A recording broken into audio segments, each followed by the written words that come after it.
Chapter 668. Tantai Guanjian was rarely so happy, but he was very happy right now.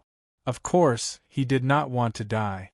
For him, Fang Xiumu was the kind of person who could guarantee they would not die if they arrived in time. The only person who could represent Fang Ho province to send out a sword light could only be Fang Xiumu. Meng Fangying was silent for a moment. He knew Fang Xiumu's importance, but he still raised his head slightly. He looked at the light coming down from the dust mountains, and his lips curled stubbornly. In the past, when I was flying eagles on the border, I did not think too much. I came from the border army. I only thought that this empire could unify the world like the Yu dynasty in the past, and establish an unparalleled empire. If I could become a general, my name would go down in history. Back then, I did not care who won in the Chongling nobility. Today, my thoughts have not changed. I am not like you. You care about revenge, but I only want to destroy you, destroy the Chu dynasty, and the Qin dynasty will have no opponent. The grudges of immortals are different from the thoughts of mortals, and mortals outnumber immortals. Since you've already lost back then, it's even more impossible for you to win now. After a pause, he looked down at Ding Ning and Li Daoji. He said slowly, even if it is Fang Xiumu, what can he change? Since you can see his sword light, my 3 eagles can also see his sword light. Also, the key is, how long can you stop me? When he said the last words, his gaze stopped on Ding Ning. This was a kind of wariness. He had seen how Ding Ning had borrowed the vital energy of the Master of Fire. In his view, since Li Daoji was Ding Ning's sect uncle when he was cultivating in White Goat Cave, Ding Ning naturally knew Li Daoji's method and vital energy well, and could borrow Li Daoji's vital energy. But since he had seen Ding Ning's moves, he would not let this happen again. Tantai Guanjian understood Meng Fangying's meaning, and immediately became nervous. Li Daoji was just a cultivator of White Goat Cave. How could a cultivator from such a place stop Meng Fangying? Even when Xue Wangshu defeated Liang Lian back then, Liang Lian's cultivation could not be compared to the current Meng Fangying. However, at this moment, Ding Ning's expression became somewhat strange. He looked straight into Meng Fangying's eyes, and said with a strange tone, "Old man Xue felt that he could not teach him, and sent him away. Of course, he had to find him a much stronger teacher. Old man Xue is too old. Although he might not necessarily win in a fight, in terms of knowledge and experience, how many people are better than him?" Meng Fangying's brows unconsciously furrowed, an ominous premonition rising in his heart. At the next moment, a sword hum rang out in front of him. He still did not feel that Li Daoji could pose any threat to him, but every word Ding Ning said would affect his confidence. So he did not want to say more. As the sword hum sounded, mountainous primal energies of the universe roared in the sky.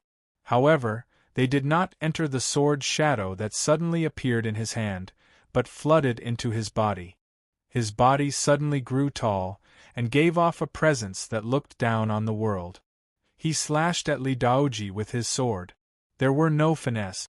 This sword was like an enormous rock, brutal and domineering.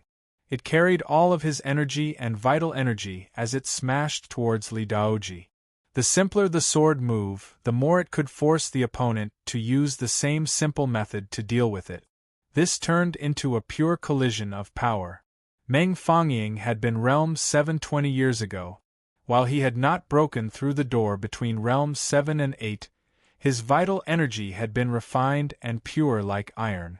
How could a cultivator who had just entered Realm 7 compare to his vital energy? Tantai Guanjian took a deep breath. He was very nervous. For Meng Fangying, this was a simple probing attack, but it could become a killing blow. At this time, Li Daoji slowly inhaled. He calmed his mind, took half a step back, and then gripped the small white jade sword at his waist. An enormous boom sounded between Li Daoji and Meng Fangying. The thousands of dust mountains echoed at the same time like there were countless giant swords colliding in these dust mountains. After these sounds, Everyone saw a slightly curved sword light was still firmly in front of Li Daoji. Meng Fangying's body, which gave off a domineering presence, was thrown back. Other than the sound of the collision, it was completely silent. Tantai Guanjian's eyes widened. He was shocked but not shocked. He immediately understood this sword move. White Goat Hanging Horn was at a stalemate. Li Daoji held the sect master sword of White Goat Cave, and what he was using now was the secret sword of White Goat Cave that defeated the strong, White Goat Hanging Horn. Meng Fangying was shocked. While he was not injured, the vital energy in his body was vibrating violently, and he felt an unprecedented discomfort. His sword strike had instead made him feel as if he had crashed into a city wall while sprinting. The life-bond sword in his hand showed its true appearance. This was a silver-white sword that seemed to be made from the light of the moon, and gave off a quiet but mysterious feeling. As he retreated, he swung the sword in his hand. The vibrating vital energy in his body immediately calmed down as it surged. The life-bond sword in his hand gave off bright light, hot but not blinding. The silver-white brilliance turned into a crescent moon, concealing his figure within. The sword intent filled the space, but it gave off a very mysterious feeling, making it difficult to determine when and where this sword strike would land. This sword was called Moonlight, and was one of the Meng family's 7 Absolutes sword manual. The 7 Absolutes sword manual was the Meng family's ultimate sword manual. It recorded 7 sword moves with different energies, but also unpredictable and powerful. Li Daoji's gaze was stern. But his posture did not change much. His left hand gripped the long sword in front of his chest, and created some sword wind. These sword winds had no power, and only made people think of the spring wind blowing willow branches. But in the next moment, the white jade sect master sword in his right hand flicked out again. In the world in front of him and in the dust mountains, there was another explosion like 1,000 giant swords colliding. The slightly curved sword light flashed in front of him. In front of the sword light, Meng Fangying's figure retreated even further. This time, even Tantai Guanjian could not help but exclaim softly. Another Ares hanging horn. But this same sword defeated one of Meng Fangying's unpredictable 7 Absolutes sword. Chapter 669. Meng Fangying found it hard to imagine. He swung his sword again. The life-bond sword in his hand was first bathed in a faint indigo light. Then the sword disappeared in a bright and hot halo, but the sword essence spread through the air. This sword was called Spring and Summer. It was also one of the Meng family's 7 absolute swords. The meaning was the profound and hard-to-grasp change between spring and summer. The path of the sword was even more profound and hard to find. He was certain that more than half of the grandmasters in Chongling could not determine the true path of this sword. This sword seemed to have left his body and completely melted in the warm wind of spring and summer. But Li Daoji still did not change. The long sword in his left hand shook slightly, but the sword in his right was still the white goat hanging horn. It was like a white goat on a cliff, facing any beast with its horn. The 1,000 dust mountains roared again. It was accompanied by Meng Fangying's uncontrollable shout. The profound and hard-to-find sword energy spread and collapsed. Only that horn-like sword light remained in the air. His sword was still blocked by Li Daoji using the same sword move. It seemed that Li Daoji only knew this sword move. But this sword seemed to be able to deal with all of his sword moves. So it is like this. Yantai Guanjian relaxed.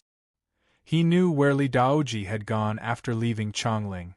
No matter how strange the sword light was, its final destination was the enemy's side, and fell into the enemy's flesh. In the great Liang Mountains on the border of the Qin dynasty, there was a grandmaster called Zhu Sanqi.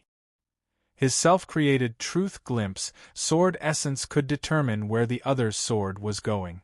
But passively responding was not as good as one's own agility. While Yantai Guanjian knew of that grandmaster, He had never thought that person's truth glimpse sword essence could form such a perfect defensive sword move when combined with the white goat hanging horn of White Goat Cave. Laughter sounded in the heavy air. Ding Ning laughed. You should have heard of a swordsman in the Han Dynasty called Zhong Panshi.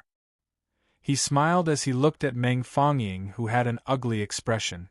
He said, his real name is Zhong Xiaolu, but all the swordsmen in the world liked to call him Zhong Panshi because his sword was like a rock that stood unmoving in the waves. His defensive sword could defend against the stormy attacks of many swordsmen without showing any weakness. But in terms of using a weak sword to defend, his defense is not as good as my sect uncle's sword move. Zhong Panshi back then could defend against the attacks of many swordsmen of the same cultivation, but he could not defend against the attacks of a swordsman whose vital energy was far above him. Ding Ning turned to look at the Master of Fire and then smiled even more happily. From this point of view, my martial uncle is somewhat similar to the Master of Fire. If you want to kill me, I'm afraid you have to use up your vital energy with my martial uncle first. Ding Ning's laughter rang in everyone's ears. No one doubted his words. Meng Fangying knew he spoke the truth. Spring and Summer was the most profound sword move of the Meng family's 7 Absolutes sword. If this move could not defeat Li Daoji's defensive sword, then it was useless for him to use the other moves of the 7 Absolutes sword. So he looked up. His gaze passed through the dust and the uncertain light towards the endless sky, as though he wanted to project into the cold, starry sky. At the same time, his body gave off a presence of accepting an outside power. Ding Ning was not unfamiliar with this presence. Since Meng Fangying alone could not defeat Li Daoji, then he had to borrow the power of the mistress of the imperial city. Zhang Sun Qianxue looked at Meng Fangying with disdain. In her view, these cultivators who had a special connection to Zheng Xiu were no different from Zheng Xiu's puppet. Yet to her and everyone present's surprise, when Meng Fangying's aura rapidly spread towards the sky above, there was no lonely and cold star fire falling down. Meng Fangying's body was slightly stiff. Everyone on Ding Ning's side was filled with emotion and joy. This meant that a great change had occurred in Chongling. Zheng Xiu might have been killed by Bailey Sushue. Even if she was not, she could not summon the power of the star fire. What if she could not even protect herself? Then what should he do? This was the question Meng Fangying was pondering. He slowly lowered his head. The silver-white life-bond sword once again appeared in his hand like flowing water. He made a decision in a breath. If the mistress of the imperial city was not here, and Yuan Wu was still in the plains, this empire could not be changed. He only had to fight for this empire, and the strength of this empire. If he could only exhaust Li Daoji's vital energy, then he had no other choice. His fingers tightened on the sword hilt, and his vital energy was about to erupt again. Wait for me. But at this time, an old and venomous voice sounded in his ears. His brows naturally furrowed. At the same time, the life-bond sword disappeared from his hand. His figure that was about to move forward retreated into the dust mountain behind him and disappeared in an instant. He recognized that this voice came from the old monster of Jiaodong Commandery, whose body had been cut in half by Ding Ning. The old monster was obviously dead for sure, but from the voice that entered his ears at this moment, he knew that the old monster was suppressing his injuries and then preparing to activate the last of his strength. This should not take long. A cultivator covered in dust walked through the mountains. He was Su Xiumu. When he sent out the order of Fang Ho Province, he saw many sword lights in response. Some were warnings, some were threats, and some pointed the way for him. He was in a hurry. His vital energy and primal energies of the universe flowed out of his body like worthless river water. The primal energies of the universe could not be replenished in time, and his body seemed to become empty, sucking in the dust on the path. He did not sleep or rest, but his eyes were exceptionally bright with a sharp light, completely different from when he was cultivating in the Chongling compound. Or rather, he was completely different from Su Xiaomu back then. He could see the outlines of thousands of dust mountains in the distance. At this time, an army appeared in the wilderness ahead of him. The leader of the group was a general wearing a copper-colored armor. Qiying, one of the 3 grandmasters under Meng Fongying. Go!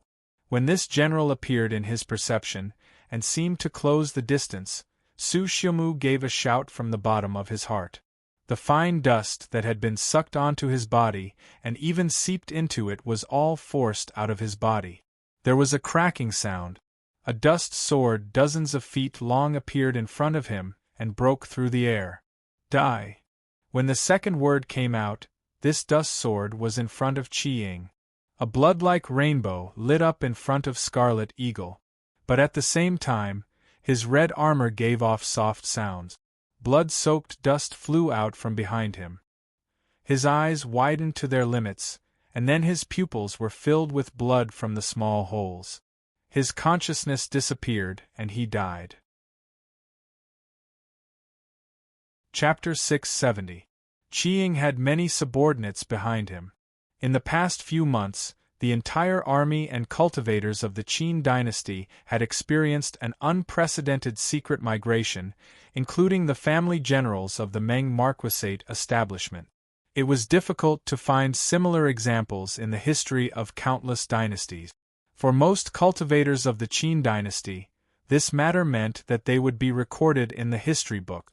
Many of them were prepared to die on this battlefield before they came.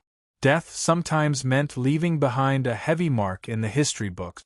Yet, neither Red Eagle nor the subordinates behind him had thought that a Realm 7 Grandmaster could be killed with one strike from so far away, almost at the limit of perception.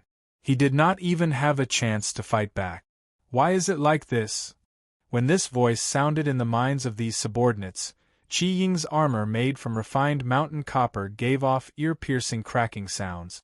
Pieces of armor exploded like fragile roof tiles. Qiying's warhorse jumped up in panic, and Qiying's body collapsed backwards like a mountain. Fang Xiaomu's body floated up. Following the wind in his mind, his body was weightless. He faced the army.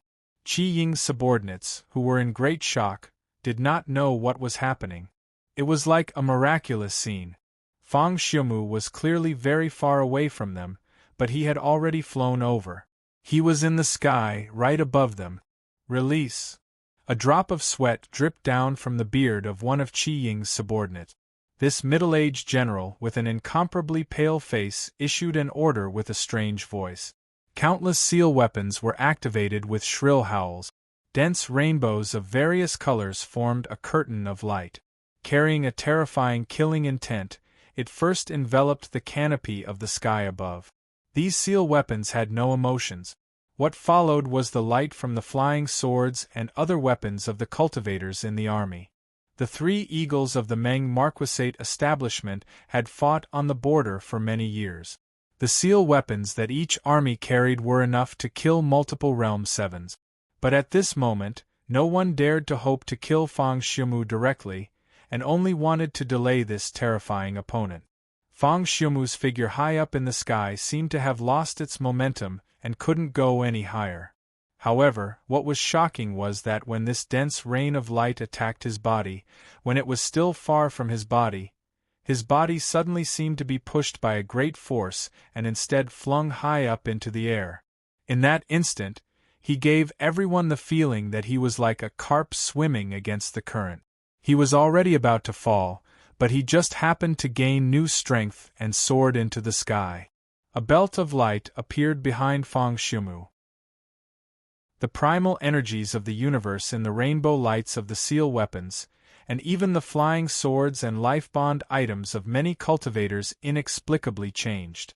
Primal energies of the universe left the flying swords and life-bond items, turning into mottled light that gathered towards the belt of light behind Fang Xiaomu.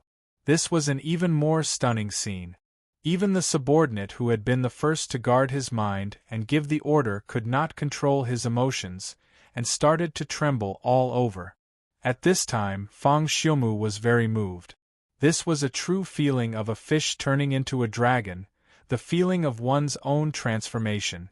The cultivators on the ground below were puzzled, but he finally understood.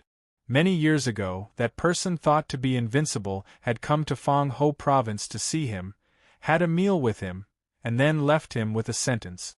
Moving mountains is just moving primal energies of the universe. There is nothing strange about that. He could not understand the meaning of the words at all.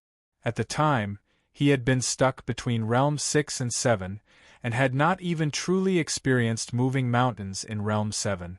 Then a decade later, he felt he could cross Realm 6 at any time and truly enter Realm 7. Yet he always felt it was not complete and something was missing. When the news of his beloved brother Fang Xiang's death came, he understood what was missing was a fighting spirit and impulse. Without determination to move forward, how could one break through the rapids? Only when he had a breakthrough in the quarry, and came to this battlefield to kill Qi Ying with one blow did he truly understand the true meaning of the words that person had left him back then. The answer could be found in the Deer Mountain Conference. Yuan Wu had fought the strongest grandmasters in the world. He had been exhausted, but borrowing Huang Jinwei's energy, he had turned the situation around.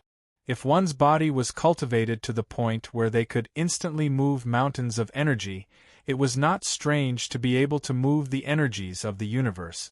So Realm 8 could not just open another world, and touch the energies of even more distant world. Even more importantly, they could move the energies of many other cultivators in the surrounding perceptual distance, including the energies that naturally flowed from their bodies, that had floated through the world in the previous battle, and even the energies that had gathered in their weapon seal scripts, borrowing the power of the people around them for their own use. So what that person had said to him back then was not the bottleneck between Realm 6 and Realm 7, but a comprehension between Realm 7 and Realm 8. Back then, that person had come to Fang Ho province to see their sword manual borrowing sword essence, or had he faintly sensed that their borrowing sword essence could allow them to touch a certain area of Realm 8 when they were Realm 7? Back then, that person had only been Realm 7, but he had likely guessed and comprehended some areas of Realm 8. Fighting the heroes of the world, borrowing thousands of sword manuals, not just to defeat all moves, but most likely to resolve a puzzle he had about Realm 8 that had not been completely resolved. Another Realm 8? Is Fang Xiumu really one of those rare geniuses who has broken through 2 realms and reached Realm 8 just after reaching Realm 7? On the ground, there was still one cultivator who was able to maintain his consciousness. He came from the flank of the Qiying army, an army that had not shown their strength and had stayed quietly in the basin. He wore black armor that seemed to be made from black scales. The scales were shrouded in frost energy and were very similar to the scales of the Nether Dragon. This cultivator was Black Eagle, one of the 3 strongest Realm 7s of the Meng Marquisate establishment. As thoughts flashed through his mind, he was certain that Fang Xiumu had not truly reached Realm 8. But the more so, the more he could not allow Fang Xiumu to meet that person in the Dust Mountains. It was also at this moment that he sensed that on the other side, a corner of the sky seemed to be empty. The Yuan Qi in that part of the sky seemed to have been devoured by a monster. Then, countless invisible tentacles seemed to extend upwards in the air. He laughed coldly and knew that his other colleague had the same thoughts as him. Even if he had to pay with his own life and the lives of the 3 armies, he had to keep Fang Xiumu here. Chapter 671. The cultivator who devoured the primal qi in the sky like a monster and then extended countless invisible tentacle-like auras upwards was the White Eagle. Regardless of whether it was Red Eagle, Black Eagle, or White Eagle, their titles came from the color of their armor and the fact that they were the 3 strongest cultivators under Meng Fangying's command. The Red Eagle's armor was made from the best copper in the world, the Black Eagle's armor was made from the scales of the Black Flood Dragon, and the White Eagle's flawless white armor was made from the skull of the White Eagle. White Kuei was a strange bird that lived on an island deep in the North Sea. They did not know their fate, and were not as fierce as beasts. However, their skulls naturally gathered pure primal energies of the universe. A piece about the size of a thumb was as white as jade, and tougher than refined gold. Under external resistance, it would naturally release primal energies of the universe. At this time, in the depression opposite Black Eagle, White Eagle's armor was made from an unknown number of these skulls. The snow-white armor was seamlessly formed, and even covered his face. This meant that it was unknown just how many Bai Kuei had to be killed to obtain the necessary materials for this set of armor. Right now, this cultivator's vital essence erupted from his sea of energy, moving along the symbols inside the armor, completely activating the different type of vital energy contained within every piece of armor. The countless translucent tentacles had an inexplicable brutal aura. They were like countless vengeful spirits of Bai Kuei that silently filled the entire sky, blocking the natural flow of Yuan Qi. Only an extremely small amount of heaven-earth Yuan Qi was able to flow through the gaps between the vengeful spirits of Bai Kuei. The energy that could flow down quickly gathered towards Black Eagle's body. Fang Xiumu passed by Red Eagle's army, and suddenly sensed the abnormality ahead. His perception was not as clear as Black Eagle, who was familiar with White Eagle. In his perception, countless white birds suddenly appeared in the sky ahead of him. The bodies of these white birds continued to expand, layer upon layer, covering the entire sky. The primal energies of the universe that could flow down through the cracks between these white birds were guided by another cultivator. The primal energies of the universe that were flowing towards him were cut off by these white birds.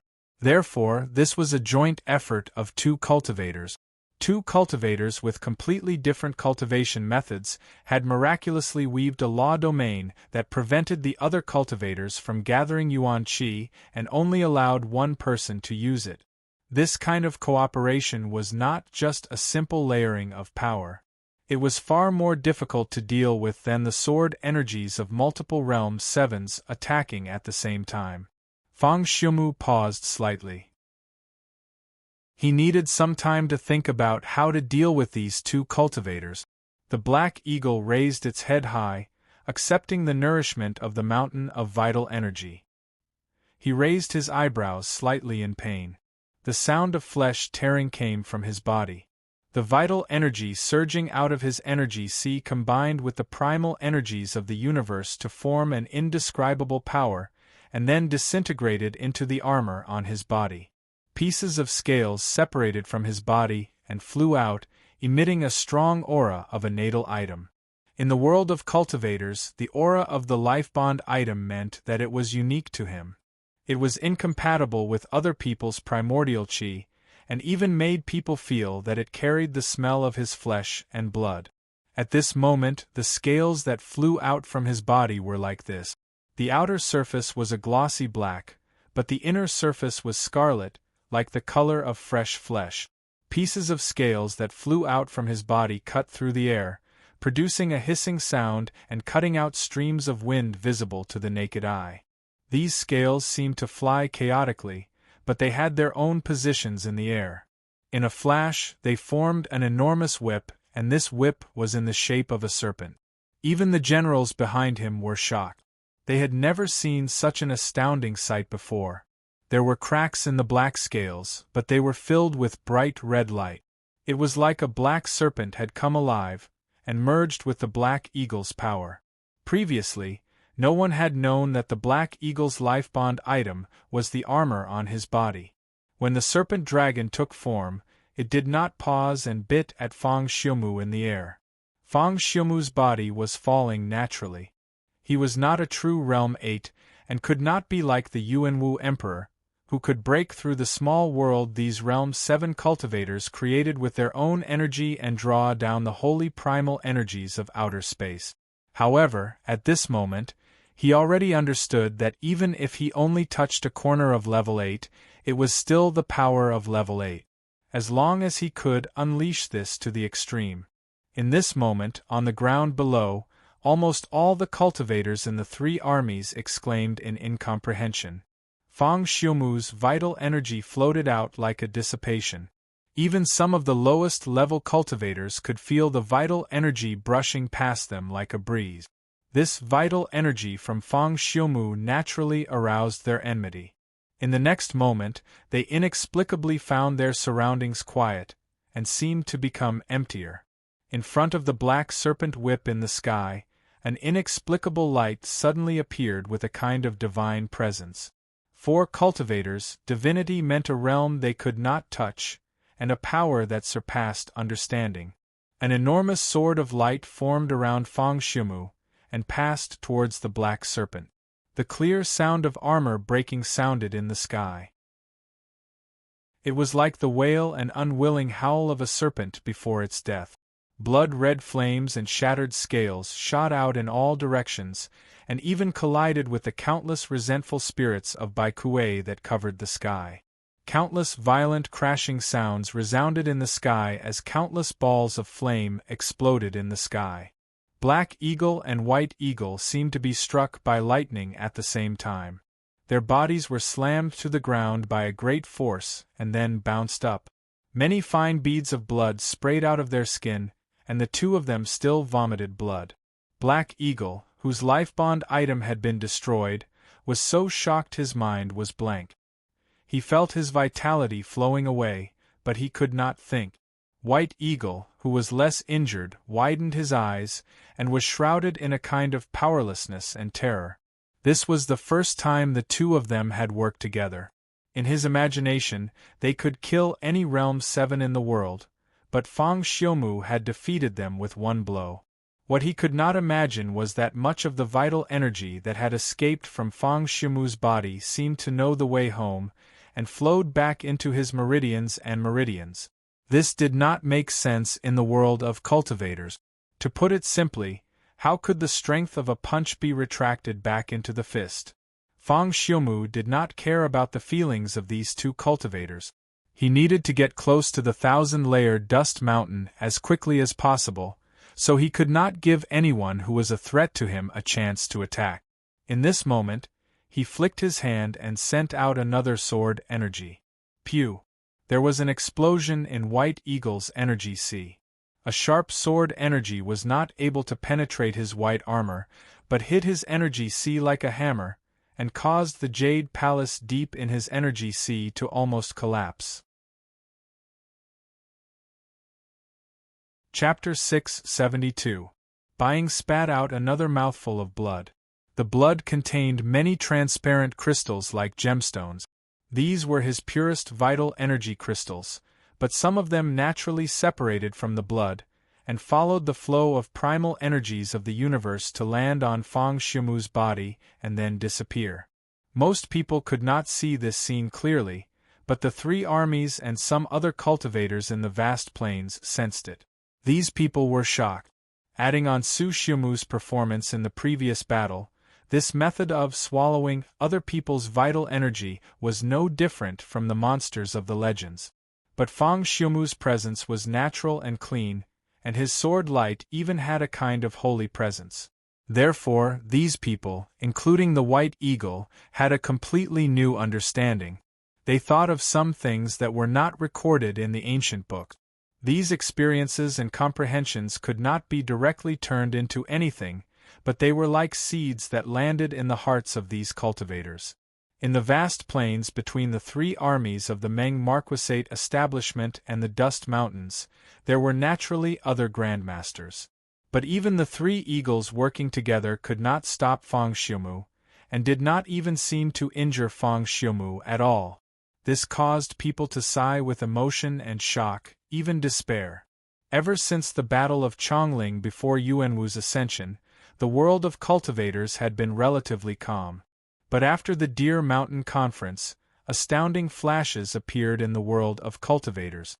The Donghu monk charging into the imperial palace, and today, Su Xiumu defeating the three eagles as though he was unstoppable. The cultivators of the world once again realized that even among Realm 7 grandmasters, there was an enormous gap. Now, these despairing cultivators in the plains knew that they could not change anything even if they attacked, and could not stop Fang Xiumu's advance. But seeing these battles with their own eyes, these seeds in their hearts would cause great changes to the future world of cultivators. No one stopped him. The dust mountains were in front of him. Sensing the sword essence in the dust mountains, Fang Xiumu's eyes showed great respect. Then he unhesitatingly threw himself into them. Some uncontrollable cheers sounded in the plains. These people were the friends of the Bazin Kendo ground, or the enemies of Yuan Wu and Jing Xiu. But they were either stopped by their opponents, or had no power to approach the dust mountains.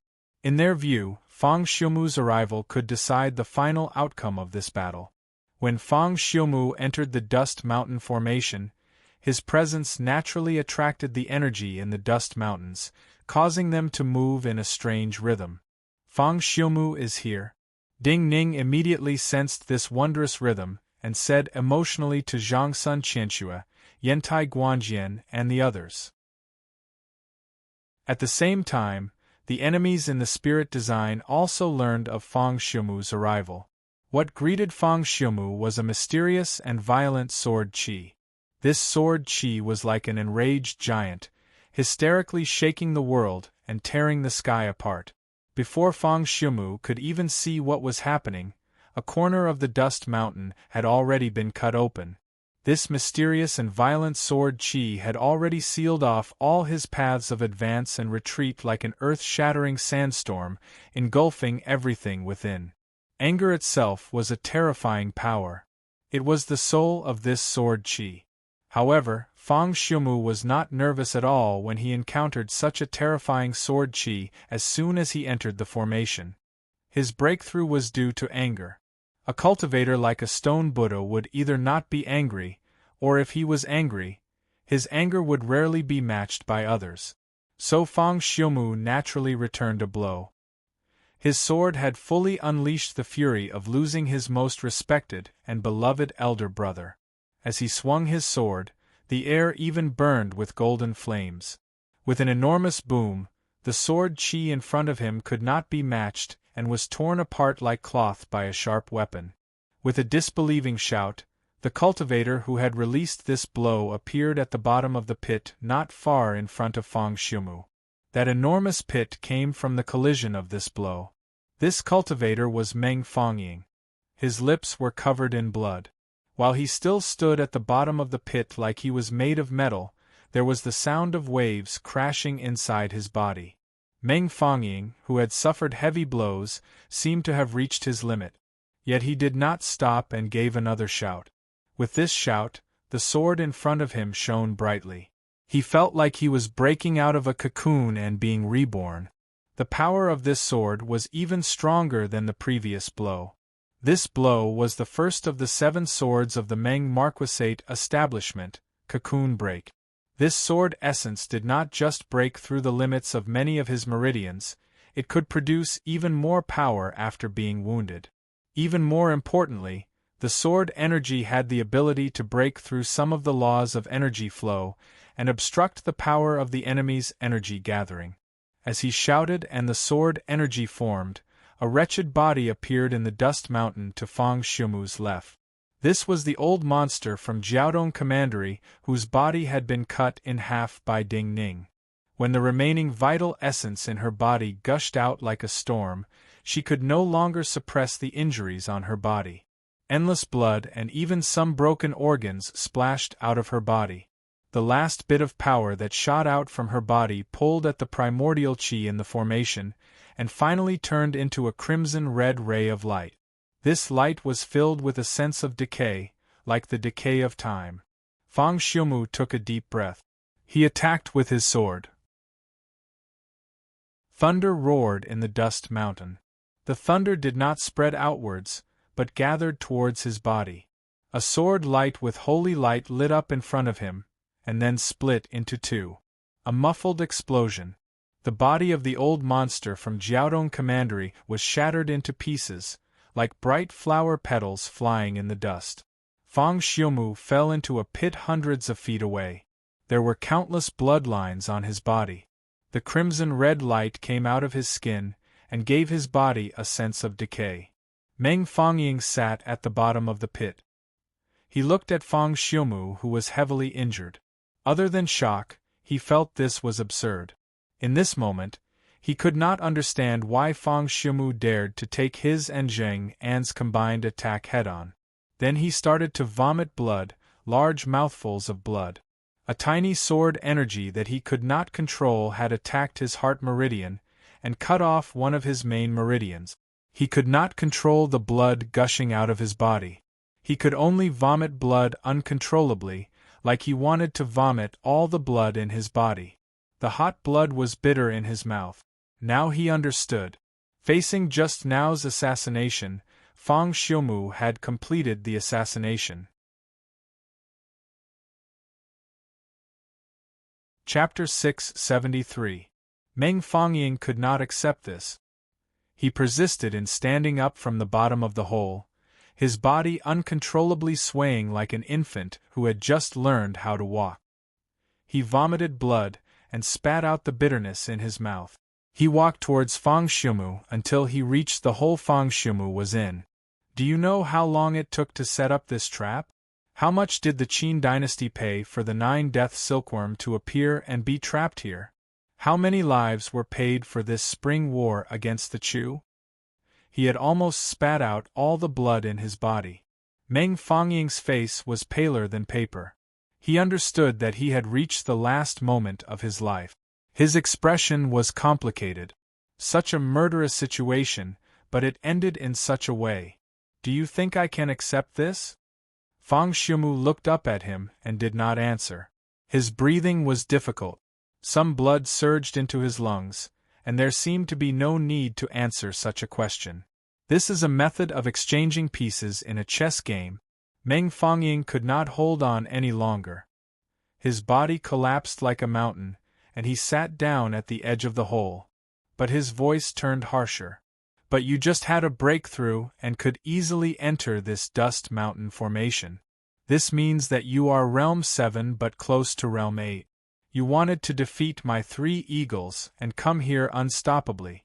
You must be proud, but why did you use such a method of exchanging pieces? Should you not try to defeat us without putting yourself in a hopeless situation? Once a breakthrough, all things in the world are an. Your state of mind after defeating grandmasters, you should feel that you can easily defeat us. If you do this in my plan, Zheng En and I will waste your power. In the end, you will die and I will live. Why did you do this? As the shouts grew louder, Fang Xiumu grew more and more frustrated, but he could not help but sympathize with this marquis of the Qin dynasty.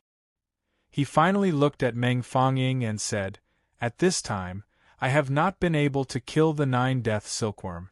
Once I entered here, I encountered assassinations like you.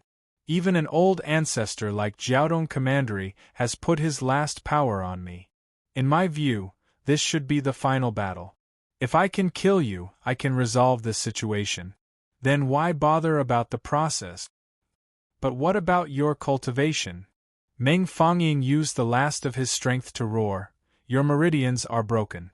Even if you don't become a cripple like your brother Fang Xiang, you will probably only be able to heal after decades of hard work. How can you enter Realm 8? Hearing this roar, Fang Xiumu's expression became somewhat strange. He slowly closed his eyes and said softly and seriously, "There is something you probably didn't understand from the start. I am here for my brother. I came here because of anger and revenge. My brother and father have fought for the Qin dynasty for many years. Many of our brothers have died in battle, but in the end, they became sacrifices to complete such a trap. Just for Jing Xiu and Yuan Wu's ambitions? As for vengeance and things like advancing to the 8th tier, there are people in this array who are better at it than me." Fang Xiumu still had his eyes closed and smiled bleakly. If he enters Realm 8, Jing Xiu and Yuan Wu cannot defeat him. If this kind of exchange can decide the final outcome, why not do it? No one responded. He heard the sound of Meng Fangying's body rolling down. Meng Fongying died and rolled to the bottom of the pit not far in front of him. Then Fang Xiumu heard the piercing sound of flapping wings. He opened his eyes. The flickering light was still dazzling. He first saw a unique little mixed gold silkworm and then saw many people. Among these people, he saw Ding Ning. Looking at Ding Ning's calm gaze, he nodded in greeting and said deeply, "Previously, I saw you in Chongling and thought you were trash who could not cultivate. But today, seeing you, I know it is you. But you are not the same as before." Ding Ning understood his meaning and nodded in greeting. He said softly, "Living after dying once, no one can be the same as before." In the 1,000 dust mountains, all sound gradually disappeared and became completely silent. The chaotic energy calmed down. The sword essence that formed the 1,000 dust mountains loosened slightly because of Fang Xiumu's arrival, and started to slowly dissolve. The streams of dust turned into wondrous flowing flames that flew up and disappeared in the wind. They had survived. But from Ding Ning's words, no one could hear much excitement and joy, only indescribable emotion and sadness. Those who could and dared to enter the 1,000 dust mountains had entered long ago. Those who had not entered now would have a hard time finding another chance.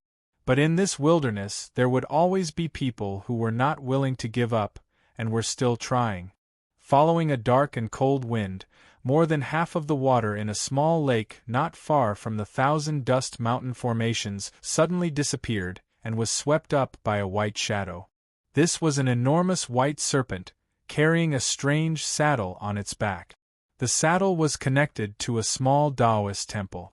The saddle and the temple were the size of 2 carriages, and made from a unique half-transparent white crystal. For some unknown reason, it could allow the cultivators inside to survive underwater for a long time. There was a Taoist in the crystal temple. His sleeves were empty, his hands cut off long ago. But this white serpent's presence was comparable to a Realm 7 Grandmaster. This Taoist was naturally a rare expert. Some of the cultivators who were close to the lake saw this scene, but they were not too shocked. When they confirmed that the cultivator trapped in the Dust Mountain Formation was the heir to the 9-Death Silkworm, or the rebirth of the 9-Death Silkworm as Yuanwu said, it would be normal for any kind of Grandmaster to appear on the plains. In the last dozen days, many Realm 7 Grandmasters had died on the plains. People were numb, and even wondered how there could be so many Realm 7s in the world. Just like in Chongling back then, the corpses of Grandmasters from all the dynasties had piled into a small mountain. This Grandmaster was not old, but he had an ancient presence. He had hidden in the lake for a long time but did not enter the formation. Clearly, he did not want to save the 9-Death Silkworm inside. At this time, he decided to enter the formation to take a look.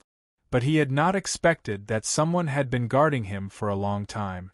An emotionless killing intent suddenly appeared behind him, and he did not even sense it when it came close to his crystal temple. It was only when this killing intent pierced through his crystal palace that he sensed it, and through this killing intent, he knew who had attacked him. Bai Qi. When this killing intent pierced his body, he shouted in shock and disbelief. He had not expected such a person to quietly guard him for many days, and not stand on his and Jing Xiu's side. Chapter 674. The 1,000 dust mountains started to dissipate. The sword essences that had been in the world for many years started to dissipate. Wisps of pure vital qi that originally belonged to the past experts began to disperse, bringing with them plumes of dust. They blossomed into colorful fireworks in the sky, as if thousands of heavenly trees were blooming. Yi Zhao's last consciousness that he had forcefully kept started to dissipate. He looked dazedly at the sword formation that was starting to collapse. In his blurry vision, the figure of the old woman from Jiaodong Commandery did not appear. He felt great disappointment, and vaguely felt that the matter had not developed as he had hoped. In this moment of disappointment, he could not hold on any longer. The last breath left in his chest surged out of his body. This old nobleman who walked in the night fell into eternal darkness. On the distant hill, Yuanwu looked calmly at the 1,000 dust mountains that were starting to dissipate. The beautiful scene of fireworks burning and then disappearing represented the end of an expert like Yi Xiao who could affect the situation in Chongling. There had been many ends like this over the years, but he still existed. The cultivator holding the yellow paper umbrella was still standing behind him. At this time, he said softly to Yuanwu, "That person has left." Yuanwu did not have a great reaction, just a soft sound of acknowledgement. The cultivator holding the yellow paper umbrella continued, "It is Zhao Si of the Zhao sword furnace. In the end, she could not resist and sent out a thread of sword essence to test me, but I ignored her. She is also a hero." Yuanwu nodded and said. His conversation with the cultivator holding the yellow paper umbrella was very calm, but if someone heard it now, they would be greatly shocked. So Zhao Si was already here. The only reason Zhao Si did not go to the 1,000 dust mountains was to take the chance to assassinate Yuanwu, or to keep an eye on this cultivator next to Yuanwu, and not let him enter the dust mountains. Yet, Zhao Si had watched for a long time, but was still wary of this cultivator holding the yellow paper umbrella and did not act. Hearing the words of this cultivator holding the yellow paper umbrella, even in the end, Zhao Si was not able to gain an advantage. What kind of existence was able to intimidate Zhao Si from above? Exchanged a lot of gold. The person holding the yellow paper umbrella said coolly. Yuanwu nodded and said slowly, "When all these people die, the world will be at peace. Actually, I don't even know what a mission is. The Qin people call me a great rebel. Actually, I don't like to kill the Qin people. But I know very well that even if I want to live here quietly, the Qin people will not let me go." A large river surrounded the capital of Chu. On both sides of the river were fertile fields that were verdant and lush. At this moment, the Qin and Chu borders were filled with fighting, but in the Chu capital, it was a peaceful scene. On the side of the river, there was a medical center on the side of a cliff. The medical center was famous. In the past, many people came and went. There were inns and taverns on the riverside below, and there was even a pier. However, today, this place was used by the emperor. Other than the doctors, this medical hall only accepted 2 guests, one of whom was a patient. A woman in white robes stood by the window and looked at the scenery. She looked at the fertile land on the 2 sides of the river and said to the patient on the bed, "But you lived and died for the Chu. If you were given another chance, would you still sink to the bottom of the water?" This woman was tall. She did not have a large frame, but she gave people a feeling of great height and arrogance. When she spoke, the surface of the river sparkled, and the waves seemed to gather towards her in an ingratiating manner. In the world, only 2 women who cultivated special methods could naturally possess the presence of the Emperor of Water. One was Yi Siling, and the other was Bai Shanshui. Yi Siling was small in stature, and Bai Shanshui was tall. She often dressed as a man. This woman by the window was naturally Bai Shanshui. The patient on the bed was Li Yunrui. The torture in the great floating water prison had been too severe. Even now, Li Yunrui had not completely recovered. He needed to rely on the best doctor of the Chu capital to slowly recuperate. He and Bai Shanshui had retreated from Chongling to here. They had accompanied each other day and night, and were familiar with each other. Even the affection between their brows was not much different from that of ordinary lovers. Hearing Bai Shanshui's seemingly solemn question, Li Yunrui smiled slightly and said, "If I had another chance, of course I would not sink to the bottom of the water." Bai Shanshui turned and smiled with rare charm. "Why?" Li Yunrui pretended to sigh. "In the past, I had no attachments. But now, it is different. When I have attachments, I feel terror." After a pause, he looked at Bai Shanshui and said, "To put it simply, I cannot bear to do it." Bai Shanshui shook her head and said, "You have a glib tongue." Li Yunrui smiled and said, This is due to having a beauty by my side. In the past, I was not like this. Bai Shanxue smiled and turned to walk to the side of the path. She picked up a bowl of almost warm medicinal soup, took a jade spoon and handed it to Li Yunrui. Li Yunrui reached out. But at this moment, Bai Shanxue frowned and suddenly turned around. What is it? Li Yunrui looked at the bowl of medicinal soup and saw the edges of the bowl start to tremble. He immediately felt that something was wrong and became nervous. Bai Shanxue was silent. She gazed at the distant river surface. There was nothing on this vast river surface, but she sensed many unusual flows of water moving in the depths. These flows of water contained unusual energy, and gradually formed many enormous shadows in her perception. This huge shadow filled her heart with an ominous premonition, as if many giant beasts were sneaking into her heart. Be careful! Li Yunrui heard Bai Shanxue's words. In the next moment, the bowl was in his hand, and Bai Shanxue was on the river surface. There was a cracking sound. There was a loud hiss in the air. A white sword light charged into the sky. Bai Shanxue stood on the water surface as though she was standing on flat ground. However, her expression was grave and gloomy to the extreme. In the next moment, the water under her feet started to sway violently.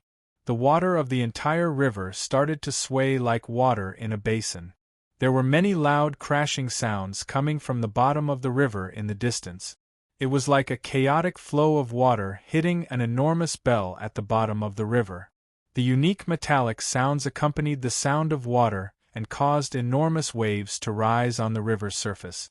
Li Yunrui could not take his medicine with peace of mind. He stood by the window. In the next moment, his breathing completely stopped. On the river's surface where the sound came from, waves dozens of meters high rose. The mud and pieces of fish and shrimp at the bottom of the river sprayed out. Then there were mountainous shadows of steel ships. These steel ships flashed with cold light and caused Li Yunrui's eyes to feel pain. Chapter 675. Pain in the eyes and pain in the heart. This was a very direct feeling. This intense pain was so heavy that Li Yunrui could not breathe. He and Bai Shanxue were not ordinary people. He had been the most trusted death warrior of the Chu king, and Bai Shanxue had spent her entire life fighting against the Qin dynasty and many experts. So he and Bai Shanxue likely knew more about the Qin dynasty than ordinary officials of the Qin dynasty. There were immortal mountains overseas, and the mountains had immortal medicines. For many years, the strength of Jiaodong Commandery came from the rich production overseas. The many spirit medicines of the Qin dynasty, and some of the medicines that allowed the cultivators of the Qin dynasty to progress quickly, were closely related to overseas trade. When the reform of the Qin dynasty started, the Qin dynasty used the armored fleets to conquer the seas around Jiaodong Commandery and many island countries. From then on, the Qin dynasty's fleets could sail to waters unknown to the other dynasties, and not return for months. The armored ships of the Qin dynasty were unique to the Qin dynasty. Supposedly, the blueprints came from the Yu dynasty, and the blueprints were carved on the 8 golden figures. This kind of enormous ship was called nether floats in the Yu dynasty. In the records and rumors, after Yuan Wu ascended the throne, he increased his exploration of the unknown seas in hopes of obtaining more spirit medicines. Before the Deer Mountain Conference, this kind of exploration was thought to be based on the desire to reach Realm 8. But after the Deer Mountain Conference, everyone in the world knew that Yuan Wu had officially reached Realm 8. Then they all thought that Yuan Wu was still willing to expend the power of the country to send larger fleets to explore the seas because he wanted to have a longer lifespan. A strong body, abundant energy, and a long lifespan were important to a cultivator. When a cultivator grew older, and their energies weakened, even if they had more cultivation experience, their energies and vital energy would decline, and they would not be able to reach a higher cultivation level. After Realm 8 was the legendary Realm 9. When one had an unprecedentedly strong dynasty, they would have a longer reign. So everyone thought that Yuan Wu was pursuing the path of longevity. The commander of the Qin dynasty's Netherfloat fleet was Su Fu. He was a study attendant and cultivator who had grown up with Yuan Wu. He had been one of Yuan Wu's most trusted aides.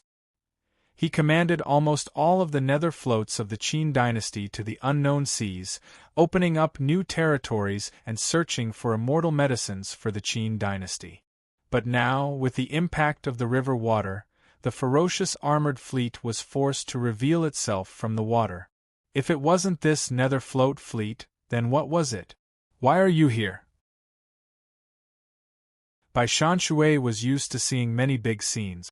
Even when she had been discovered in the streets of Chongling and charged out of the city, she had not felt much fear. But now, her hands were cold and stiff. She understood what this huge fleet meant to Li Yunrui, who was behind her, and what it meant to the nearby capital city. However, she could not understand many things. No matter what record it was, the fact that such a heavy armored ship could travel at such a high speed was a miracle and a mystery in itself. Moreover, there had never been any record of a nether float ship being able to travel underwater.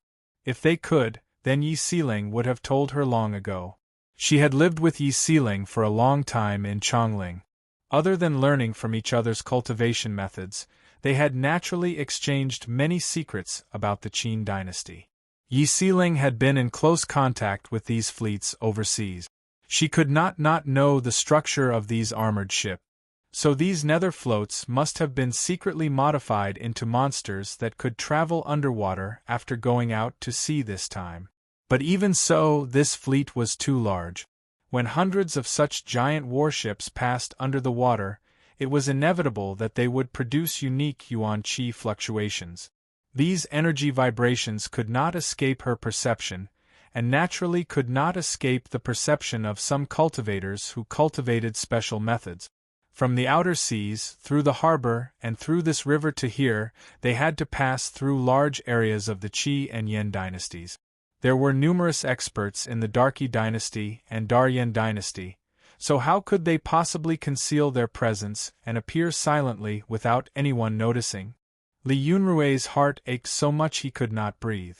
Most of the Chu dynasty's armies and experts were on the battlefields of Yin Mountain and Yangshan Commandery. Even the true mistress was fighting on the battlefield. The sudden arrival of the power of such a fleet meant the end of the world. After a few breaths of time, he finally took a deep breath and drank the medicinal concoction in the bowl in one gulp.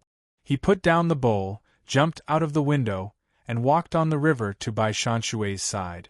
The mountainous metal ships jumped out of the water like enormous sea beasts, and then smashed into the water.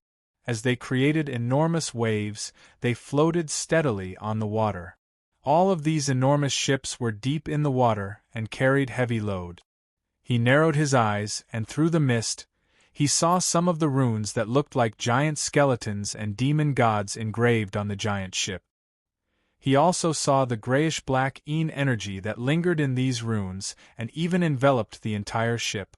He took a deep breath again and said bitterly, "The Qi Emperor betrayed us." Bai Shanshui also took a deep breath. The gentleness on her face had completely disappeared and turned to cold light. She did not respond and gripped Li Yunrui's hand. Even if she did not understand, she had to see the truth. These enormous ships clearly relied on the ghostly methods of the Qi dynasty to have the ability to move stealthily. These enormous ships were called going out to sea. They most likely had secretly stopped at a harbor where many of the strongest cultivators and craftsmen of the Qi dynasty had workshop. Only if the Qi emperor was originally on Zheng Xiu's side would these enormous ships silently pass through the Qi dynasty. As to the Yin dynasty, the Qi dynasty had done all they could to quell the rebellion in the past. Just from this, the Qi emperor naturally had the Yin emperor's trust. The Yin emperor may not have known, and allowed an enormous army belonging to the Qin dynasty to silently pass through and approach the Chu capital. The capital of Chu had become the sacrificial lamb of a conspiracy. Regardless of the final outcome of the Yin Mountain and Yangshan Commandery War, when this enormous Qin dynasty army appeared here, the Chu dynasty's end was decided. So now, she was not worried about the result, but what Li Yunrui wanted to do. "What will happen to you?" She gripped Li Yunrui's hand tightly and asked. Li Yunrui was silent for a moment. He looked at her and said, "I hope you will leave. I hope that when all the wars in the world end, you can live peacefully and happily."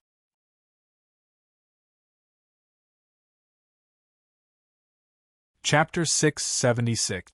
I know you were born here, and grew up here, but this is meaningless. Bai Shanshui's face inexplicably paled. She shook her head. "Even if we can stop them for a while, the Chu capital will not be able to stop an effective resistance." Bai Shanshui paused for a moment and said in a heavier tone, "I'm more experienced than you in this kind of situation. The nobles in the capital city aren't prepared for battle at all.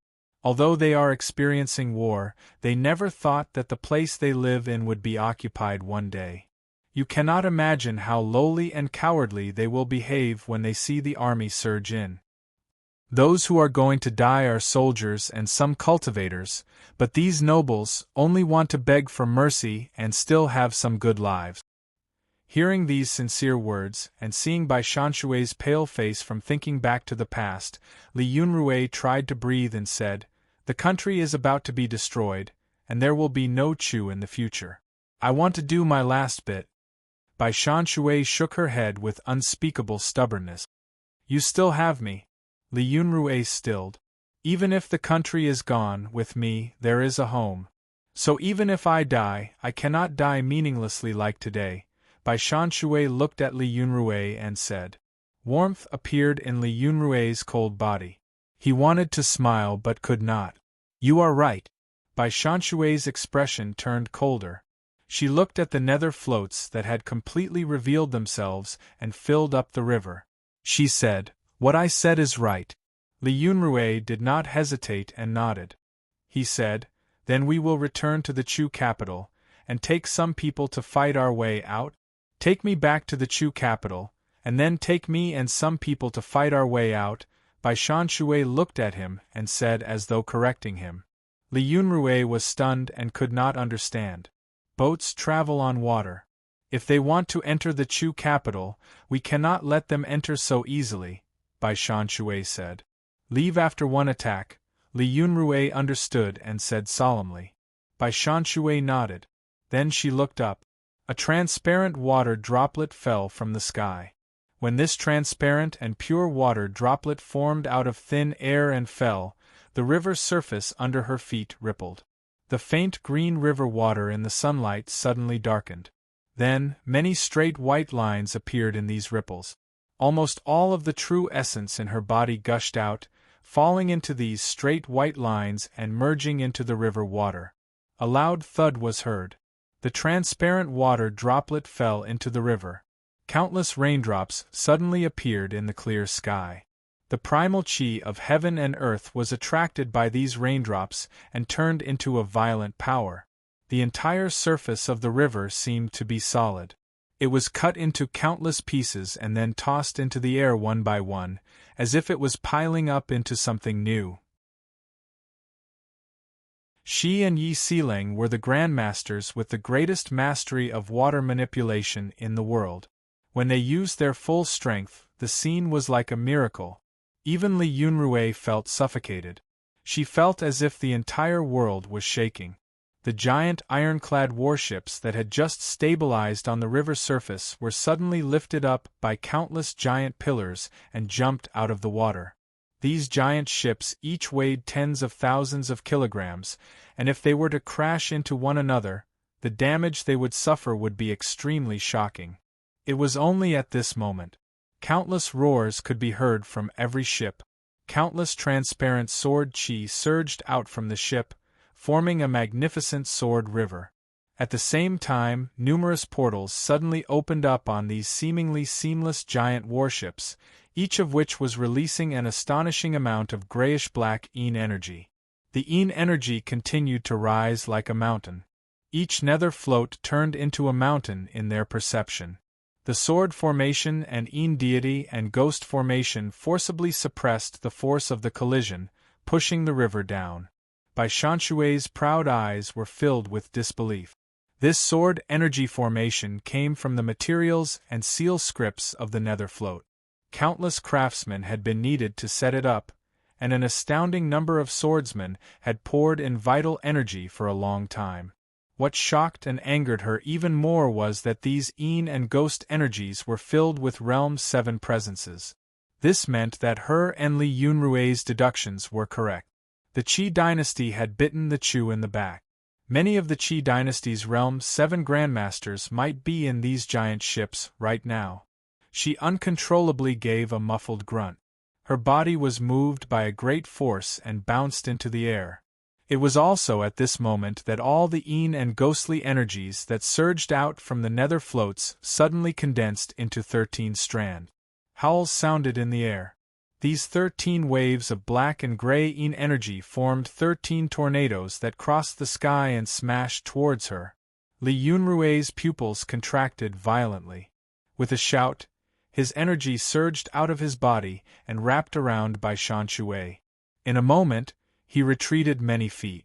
But he still could not completely escape the cover of the 13 tornadoes. There was a loud boom. The 13 black tornadoes hit him and Bai Shanshui. Like 13 black dragons, they smashed him and Bai Shanshui into the water and created waves. When the sky changed, the primal energies of the universe vibrated, and the storm came. The cultivators in the Chu capital saw the Qin dynasty fleet on the river. Just as Bai Shanshui had predicted, the entire city was in chaos. Many cries sounded. Most of the cries did not come from the courtyards of the commoners, but from the courtyards of the nobles. Many of them were important people who looked high and mighty and would never cry in front of the common people. The imperial palace was also in chaos. Many officials and concubines were in a mess like brainless flies. I have already warned you. Now you should understand why I warned you. In the majestic throne room, the official who had previously represented Jing Xiu to warn Li Lingjun looked at Li Lingjun on the dragon throne and said sincerely, "Now, it is time for you to make the right choice." Li Lingjun's body twisted uneasily on the dragon throne. He suddenly started to cry. He didn't think that he would actually cry like a coward. This was a feeling of everything, of all his past efforts, being shattered. As long as you are willing, you are still the Chu monarch. The expression of the official standing in front of him didn't change at all. He just continued speaking sincerely. I have brought the Empress' decree. As long as you give the order to submit to a vassal state, do not send the Chu people here to their deaths. You are still the Chu monarch. Or die, and your corpses will be hung on the city gates.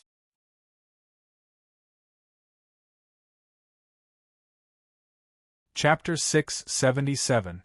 The water roared as the huge steel fleet filled the river and advanced towards the Chu capital. The water on the river was pressed by the energy of the steel ships and gave off sounds like glass shattering. This was like the arrival of a new world and era, an indescribable pressure.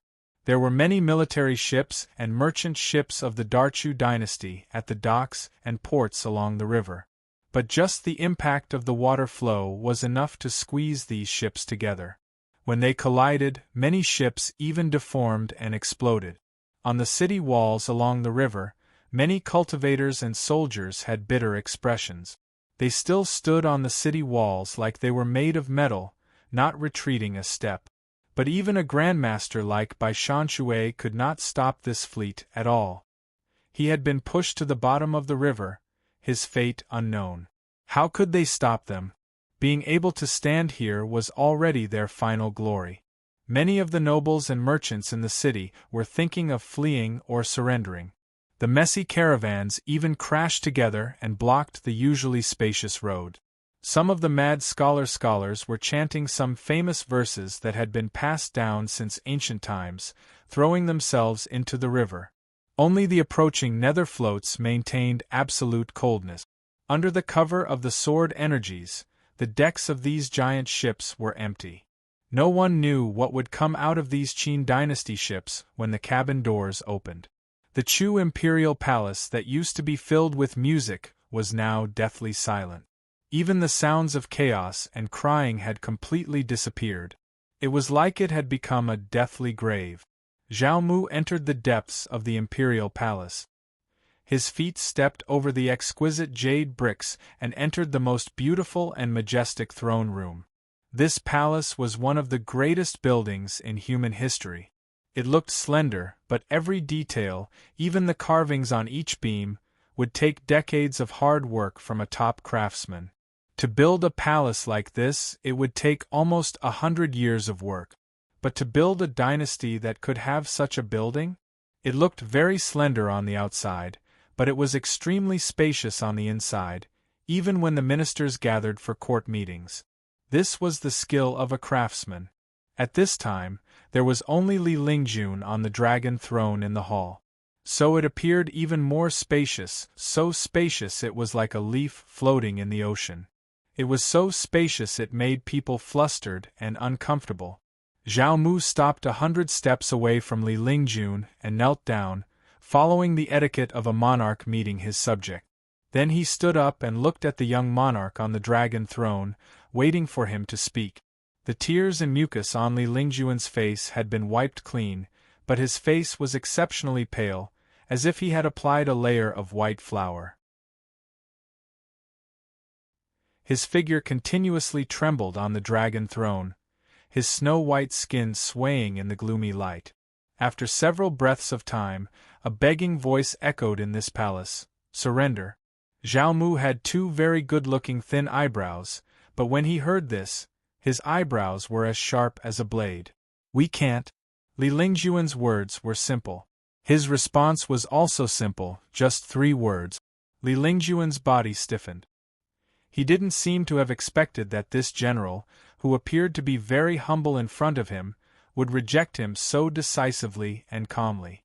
This calmness made him think of a youth he had encountered in the streets of Chongling. Many small voices rang out in the deathly silent hall.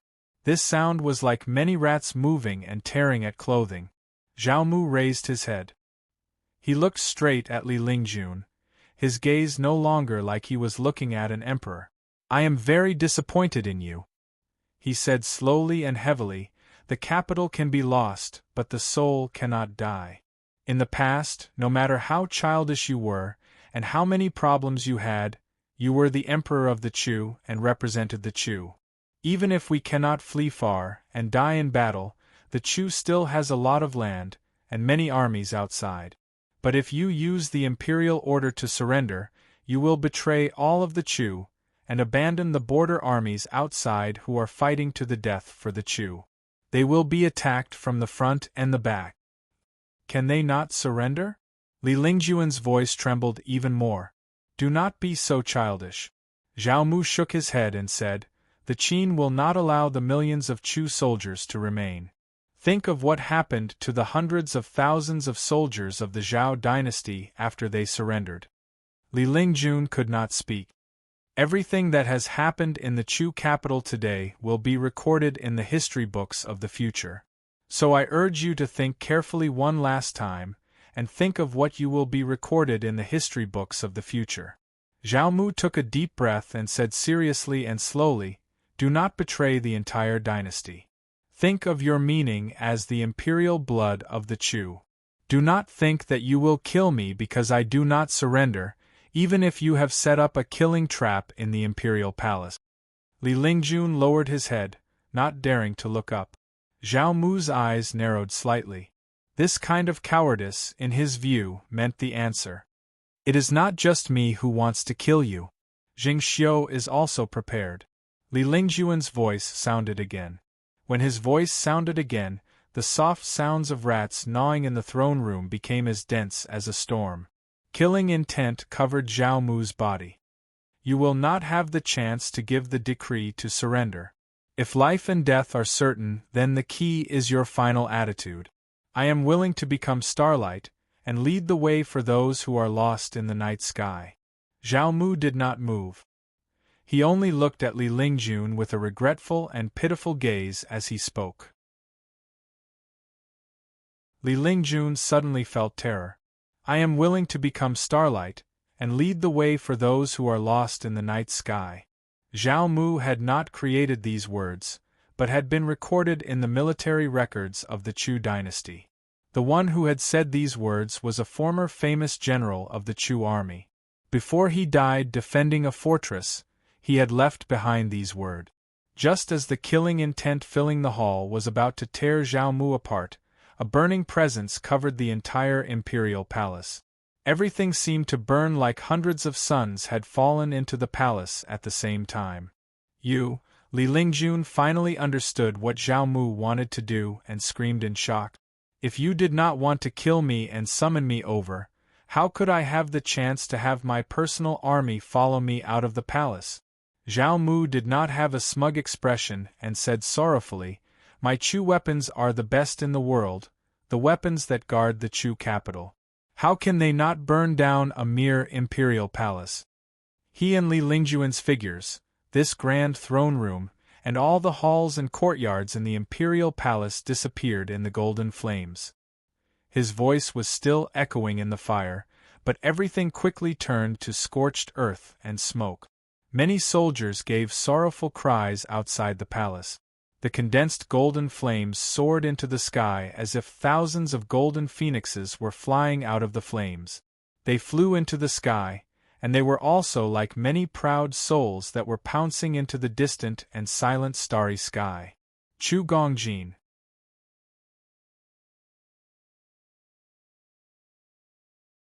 Chapter 678. In the Yin Mountain. The strongest emperor in the history of the Qin dynasty, Yuan Wu, started to return to Chongling. His carriage was unusually simple. There was only one carriage and several horses. The rain was no longer falling. The cultivator holding the yellow paper umbrella was no longer holding it, and was sitting at the front of the carriage. The dark clouds above the Yin mountain dissipated. The bright light came down and illuminated his face. This was a man in his 50s, with a thin face and an exquisite long beard. The Yuanwu Emperor's caravan returning to Chongling was simple here, but as long as he accompanied and protected, there would be no problems. Because his surname was Su, and he was one of the bureau chiefs of the Qin dynasty. In all the records and military information, he was overseas helping the Yuanwu Emperor search for spirit medicines. However, his enormous fleet, with its terrifying power, had already arrived at the Chu capital, and he was here. Even more importantly, many years ago, he had been one of the top cultivators of Chongling, and the elder of the other bureau chief. When Mo Shoqing passed away, and the Donghu monk who had appeared out of nowhere was seriously injured and could not recover, when Bailey Sushua's cultivation was almost crippled, in the entire world, on the way back, no one could pose a threat to him. Not even Zhao Si. If there was a variable, then his existence was the greatest variable in this war. What a waste of resources! A young person climbed up the broken city walls of the Chu capital. Looking at the burning imperial palace and the city filled with panic and doomsday scenes, he shook his head and said disdainfully, "The Chu capital had been completely breached. The sturdy city walls that had taken hundreds of years to build were shattered by the various siege seal weapons on the warship. The nether floats pressed down on this young man like a mountain. The heads of the ships crashed into the ruins of the city walls, but the heads of the ships were not damaged at all. From the rubble, a dark and cold luster was still emanating. At this time, the Chu dynasty cultivators had created many scars on the surface of these monster-like ships. Many of the scars even reached into the cabins. Yet, all the closed cabin doors were open, and all kinds of enormous military equipment came out. Most of the ships were equipped differently, and these ships looked like different giant steel hedgehogs. The seal weapons crisscrossed to form a steel forest. The energies that had not completely disappeared from the battle surged inside, creating all kinds of strange howls as they collided. Mixed with the thick Yin energy, it was like a ghost realm. The powerful seal weapons and sword formations in the ships, especially the overwhelming number of grandmasters that walked out, quickly destroyed the resistance along the shore. The soldiers and cultivators on the ships did not suffer many casualties. Compared to the city walls, these densely packed giant warships were even sturdier fortresses. At this time, the number of people walking out of these giant ships and disembarking was astonishing. The soldiers were as dense as clouds. Each ship had thousands of people, and more than 100,000 soldiers. Among them were large numbers of cultivators and grandmasters from Qi. And compared to the doomsday scene of the Chu capital, the most striking thing was that the people on these giant ships disembarked in an orderly manner. Not only were the military carriages extremely orderly, but there was also a complete group of envoys, officials, ceremonial officials, and even maids. This scene was like a country migrating. This young person wore the official robes of the Qi dynasty. He was one of the first people to disembark in the diplomatic mission, and clearly one of the most important officials representing Qi. But one of his hands was crippled. Even if it was hidden in his sleeve, it looked strange and even disgusting.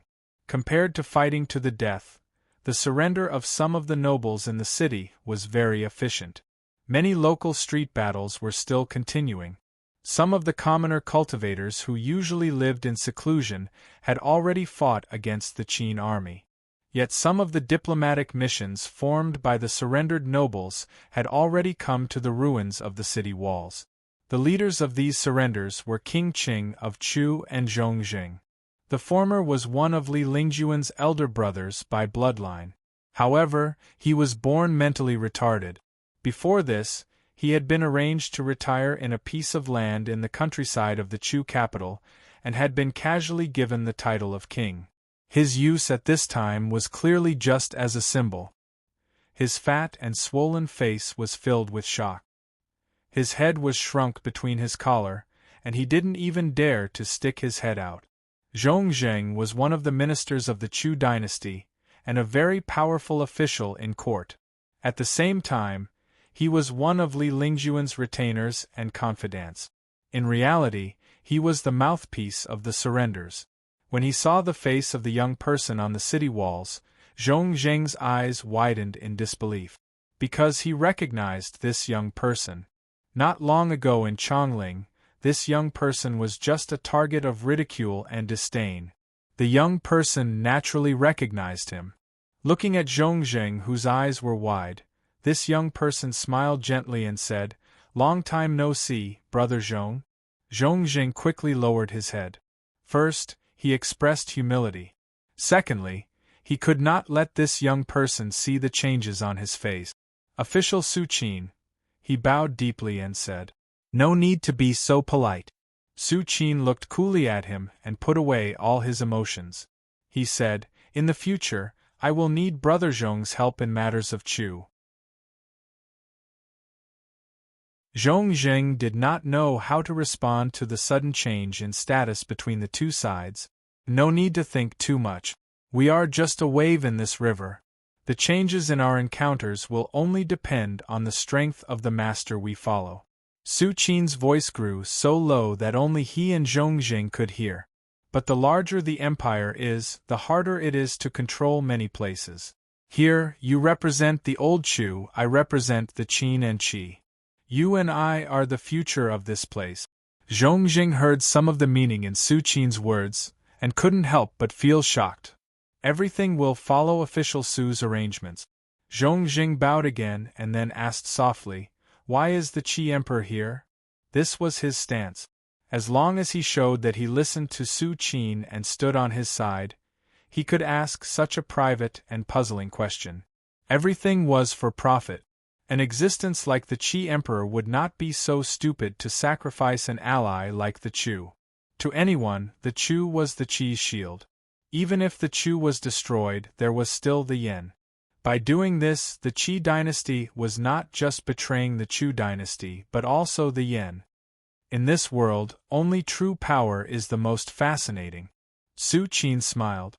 Of all power, what everyone desires the most is not to rely on the power of others, but to have power that they can truly control.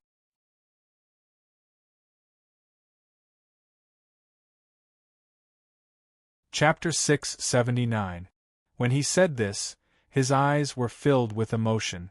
In this capital that had lost all fighting spirit and was in chaos, more nobles and wealthy merchants came in front of the envoy group to express their surrender and loyalty.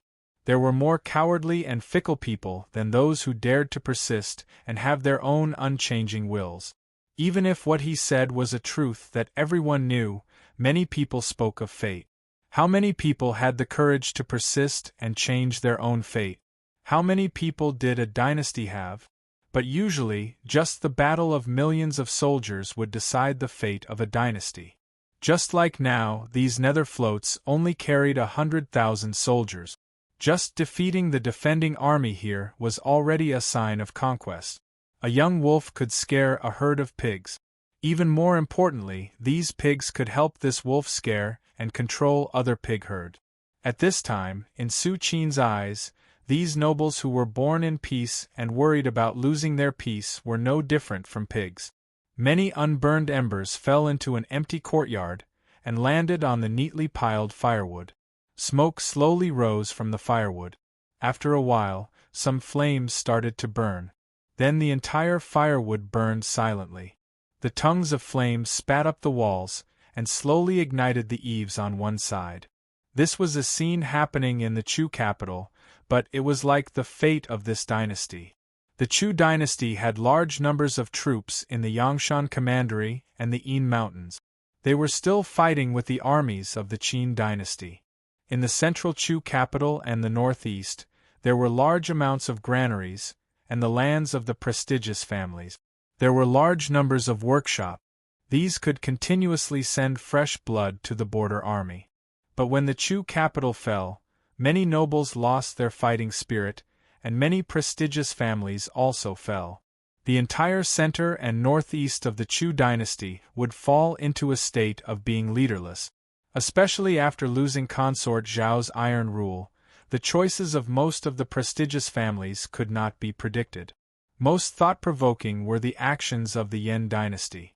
Yuan Wu and Jing Xiu had never worried about the losses of the Qin dynasty. From the start of the war, Yuan Wu and Jing Xiu had shown that they planned to throw all of their decades of accumulation into this war. Therefore, the Qin dynasty's army, which had retreated to the border, was bound to launch a counterattack at all costs. In this war, Chu did not have much of a chance of winning. They could not care about the border with the Yan and Qi dynasties. Then next, would the Yan dynasty send troops to Qi, or would they feel that they were unstoppable and take the opportunity to send troops into the territory of the Chu dynasty, seize large amounts of resources in the rich northeast that were beneficial to them, and strengthen the strength of their dynasty? Su Qin believed that the Yan emperor would choose the latter. Firstly, there wasn't much choice. Secondly, this was the weakness of human nature. If both Yan and Qi suffered heavy losses, even if the Qin dynasty lost its national power, the final winner would still be the Qin dynasty. Therefore, part of the lamentation in his eyes and the mockery in his heart was because of this. Where did those people go? An old man walked into another part of the imperial palace. His shout was close to a roar, and the flames of the giant candles by the wall flickered. This was the imperial palace of Qi. The ground was paved with black mountain stone, and the walls were ordinary rough stone. It was not as grand as the Chu imperial palace, and appeared slightly cold. The Qi emperor wore black robes and sat on the dragon throne. Long and wide black cloth hung from his sides, embroidered with strange seal scripts. These seal scripts caused the energy in the depths of the imperial palace to become very weak. Even if a realm's 7 grandmaster came here, they would likely only be able to use the power of a realm 3 or 4 cultivator. What do you mean? Hearing the old man's roar, the Qi emperor said humbly and peacefully. This old man was Marquis Tianyang, and in terms of seniority, he was his uncle. At this time, in the Qi dynasty, he was likely the only existence that could threaten his throne. Han Luoli, Qi Siren, the grandmasters of the Qi dynasty, and those generals, where did they go? Marquis Tianyang's lips were purple in anger. He said, also, our Huayin sect and tomb seal workshop left on ships 3 months ago. What, you still want to hide it from me at this time? How long do you want to hide it from me? Uncle, so you've already investigated so thoroughly. The Qi Emperor sighed softly and said, but it is still too late. There was a rare sincerity and seriousness in his words. Marquis Tianyang felt cold and said, what do you mean? They have already gone to the Chu capital. The Qi Emperor looked into his eyes and said, if there are no surprises, the envoys of the Qi and Qin have already conquered the Chu capital. While he had a premonition, hearing the Qi Emperor say it personally, Marquis Tianyang still felt a wave of coldness charge out of his head. Are you crazy? Have you not heard of the story of asking a tiger for its skin? Are you an idiot? His mind was blank, and he cursed in anger, completely forgetting the difference between ruler and subject. The Qi Emperor did not answer. The imperial palace was silent. But the Qi Emperor was not angry. He just looked calmly at him, and was as humble as usual. You should not think so. When Marquis Tianyang's heavy breathing sounded in the hall, but when he finally recovered his normal breathing, the Qi Emperor said, you should ask me the true reason. Also, you have forgotten one thing. Marquis Tianyang took a deep breath, his voice as loud as an old python sucking in water. His chest rose high, but he did not speak and just looked at the Qi Emperor. He did not disguise his emotions and thought. If the Qi Emperor could not give him a convincing reason, he would risk his life to have many people rebel. The Qin dynasty is very strong. After the reform, they destroyed the Han, Zhao, and Wei dynasties. Their power is terrifying. The Chu dynasty is also very strong. 20 to 30 years ago, who was a match for the Chu dynasty? The Qi Emperor looked at him and said slowly, but many years ago, when the 7 dynasties were equal, many small countries called the 7 greatest dynasties the 7 heroes. Of the 7 heroes, the Qi was once the strongest. Uncle, do not forget. After the Qi is the Chu, and after the Chu is the Qin. The Chu weapons are the best in the world. But in the past, one of our officials defected to the Chu with his retainers. The Qin swordsmen are the best in the world. The Qi is only skilled in the cunning of ghosts and ghosts to compete with the heroes of the world. But 100 years ago, the Chu dynasty was the strongest in the world. The Qi has been weak for a long time. First, we experienced internal strife and lost several important commanderies. Most importantly, we lost the most important thing, the most important inheritance. I just want to take back what belongs to us.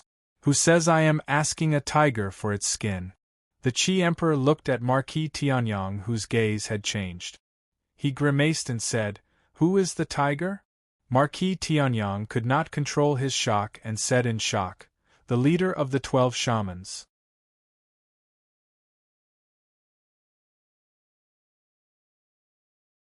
Chapter 680. Have I really gone mad? The Emperor of Qi looked at the shocked Marquis Tianyang and sighed. If not for the heads of the 12 shamans and the Grave Seal Mountain, would I and Jing Xiu work together to take a share from the Chu? Marquis Tianyang was still shocked, speechless. He recovered after a long time and said in a trembling voice, Jing Xiu is really willing to return the heads of the 12 shamans to our dynasty? The Emperor of Qi's lips curled into an indescribable smile. The heads of the 12 shamans are already in our dynasty. Marquis Tianyang's body suddenly froze. Already in our dynasty? The Grave Seal Workshop has already inspected them and sent them to the temple. Even though the Emperor of Qi was just stating, he could not help but feel excited. His voice trembled. The ceremony has been arranged. We only need to wait for the heads of the 12 shamans to return. Marquis Tianyang was silent for a long time before he finally calmed down. Will the Grave Seal Mountain be returned to our dynasty? He looked at the Emperor of Qi and asked seriously. The Emperor of Qi nodded. This is the condition that the Grave Seal Workshop is willing to do. Marquis Tianyang was silent. No one knew what he was thinking. The Emperor of Qi's gaze grew warm. He said, "Uncle, do you think it is worth it for me to do this?" Marquis Tianyang slowly nodded. Then he took a deep breath and said, "Of course it is worth it. The heads of the 12 shamans will return, the Grave Seal Mountain will return to our dynasty. Even if we have to pay with our lives, it is worth it." But the Emperor of Qi frowned slightly. He looked at Marquis Tianyang, who was hesitating, and said, "But what?"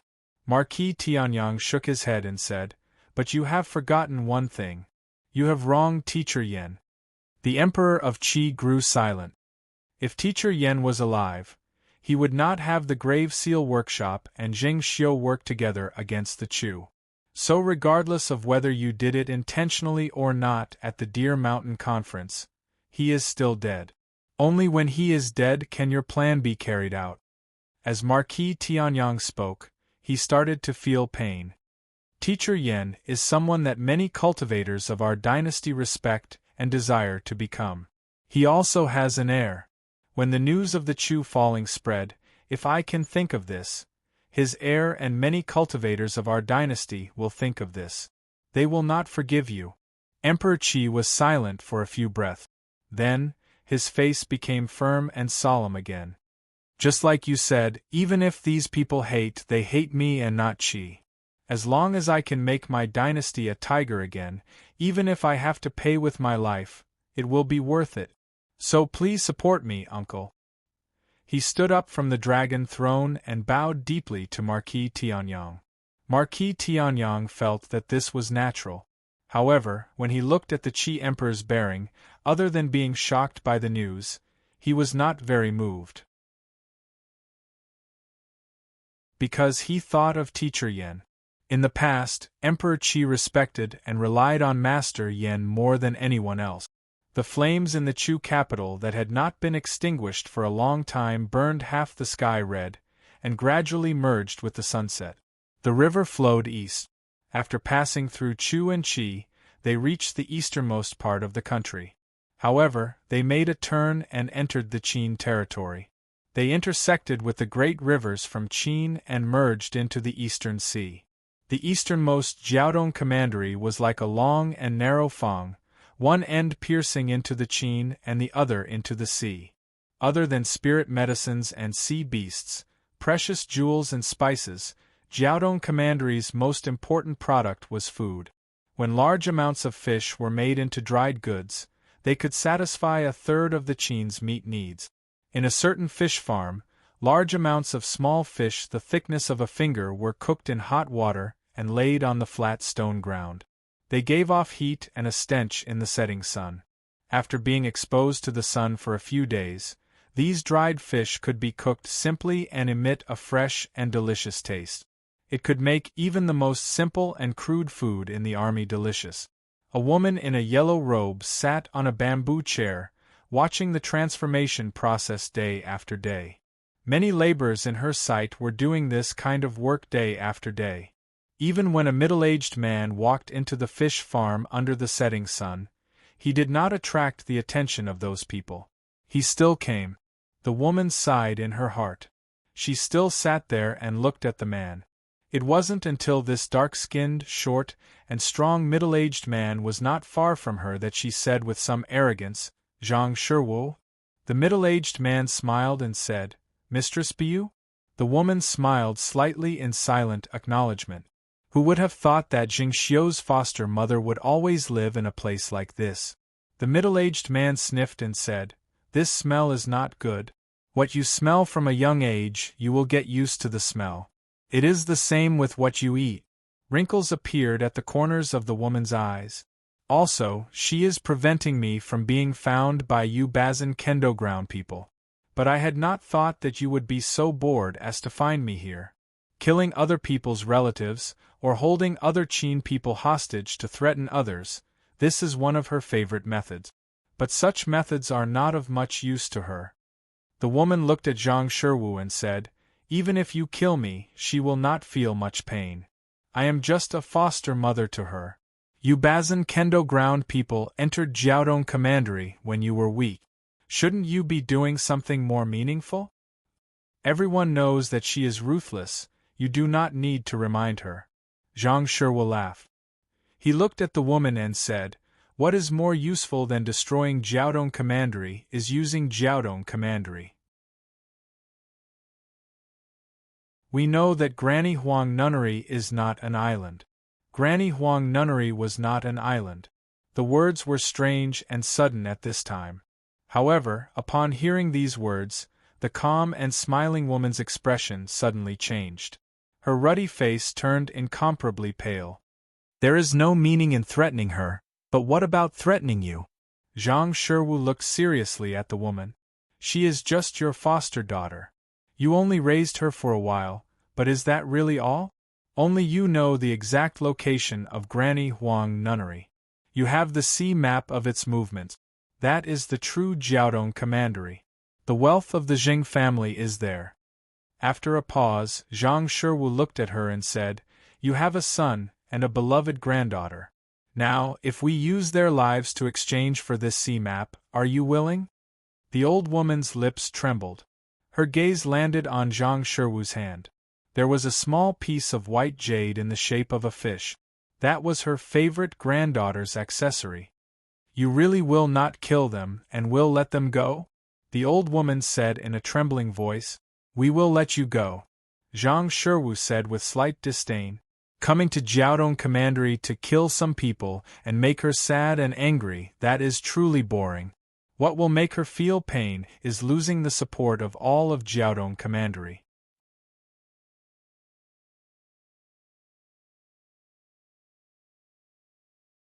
Chapter 681. Singing sounded in the night. This was the sound of home. On the battlefield, the army was not allowed to sing songs about their homeland. It would make people sad and remind them of their homeland, of their loved ones who were waiting for them in the distance. For some soldiers, it might arouse their fighting spirit, but for most soldiers, it would make them feel powerless. So this kind of singing usually came from the enemy. A deathly silence covered the Chu camp in Yangshan Commandery. Occasionally, cries would come from the civilian camps on the outskirts.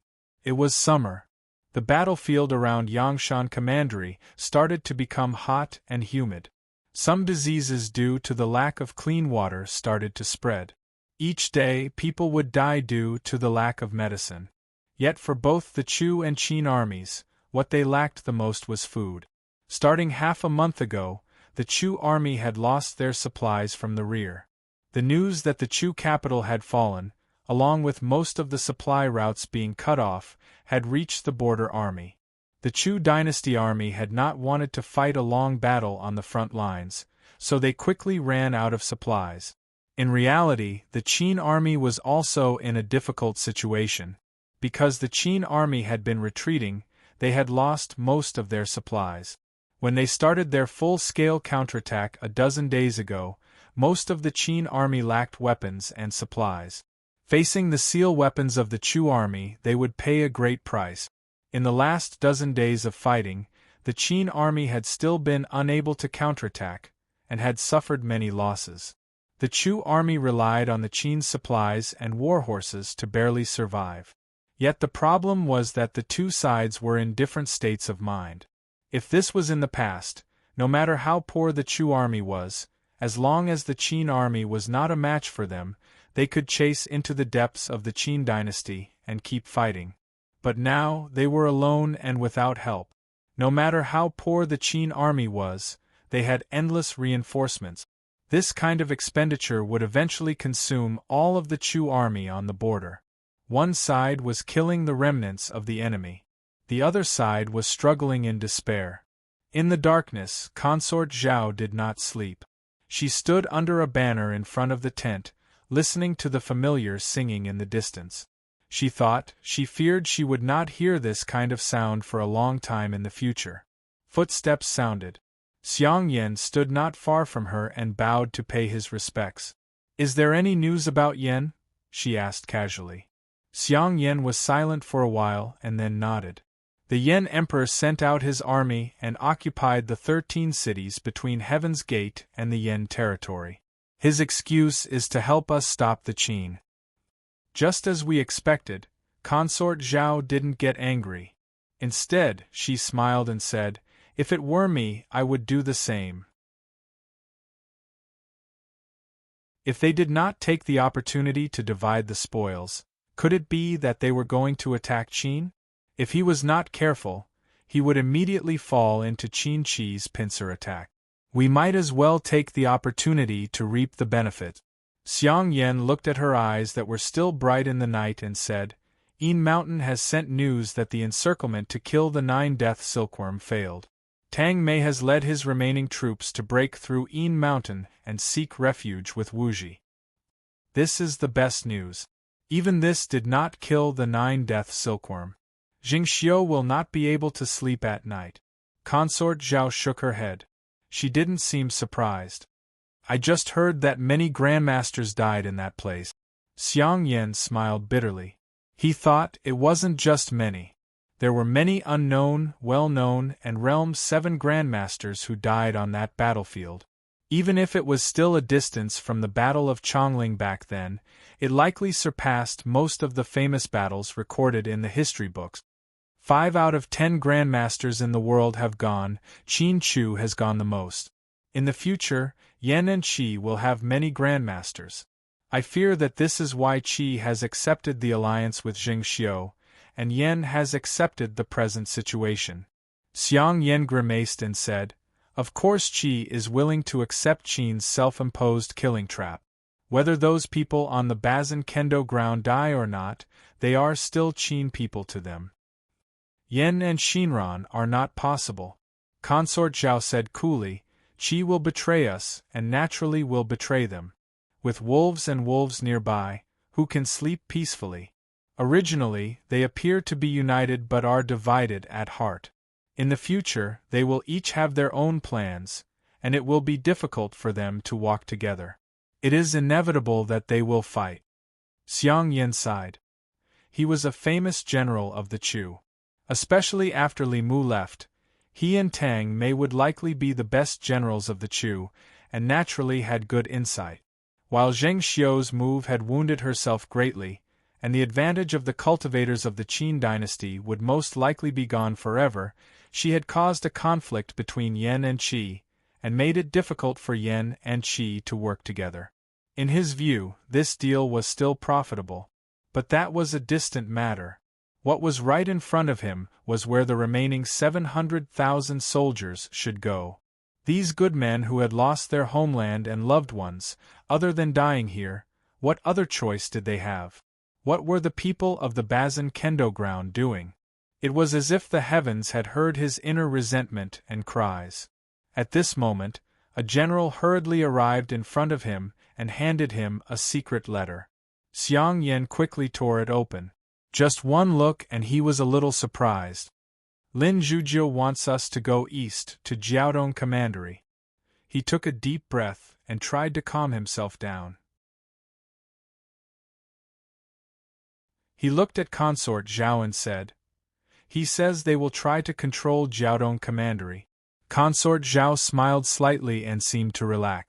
She said, "Then we will go." Xiang Yan was slightly hesitant, because he knew the difference in the words. Trying to control and being able to control were very different. Also, from Yangshan Commandery to Jiaodong Commandery, they would pass through the Nanquan Commanderies. Seeing the hesitation in his eyes, Consort Zhao's smile grew brighter. She knew where his hesitation came from. The Nanquan Commanderies were the gathering place of the eastern families of the Chu dynasty. Those gentry had once been the ones who opposed her rule the most. Even more importantly, they had many powerful cultivators, retainers, and private armies. After Li Lingjun sat on the throne, they had tried to assassinate Li Lingjun and her several times. It was not realistic in the eyes of any general to pass through there to Jiaodong Commandery. It was easy to be chased by the Qin army when the front was blocked, and attacked from both front and back. In the past, they felt that I was a woman and not useful, and that I stole the country. Now I am taking the Chu people to flee. Let's see what attitude they have now. Consort Zhao took a deep breath, and let the feeling of strength fill her tired body again. Then she said, also, other than the Bazin Kendo ground, what other allies are worthy of our trust? Never underestimate the power of the Bazin Kendo ground.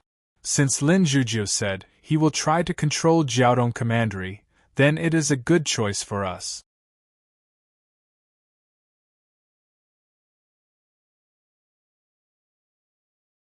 Chapter 682.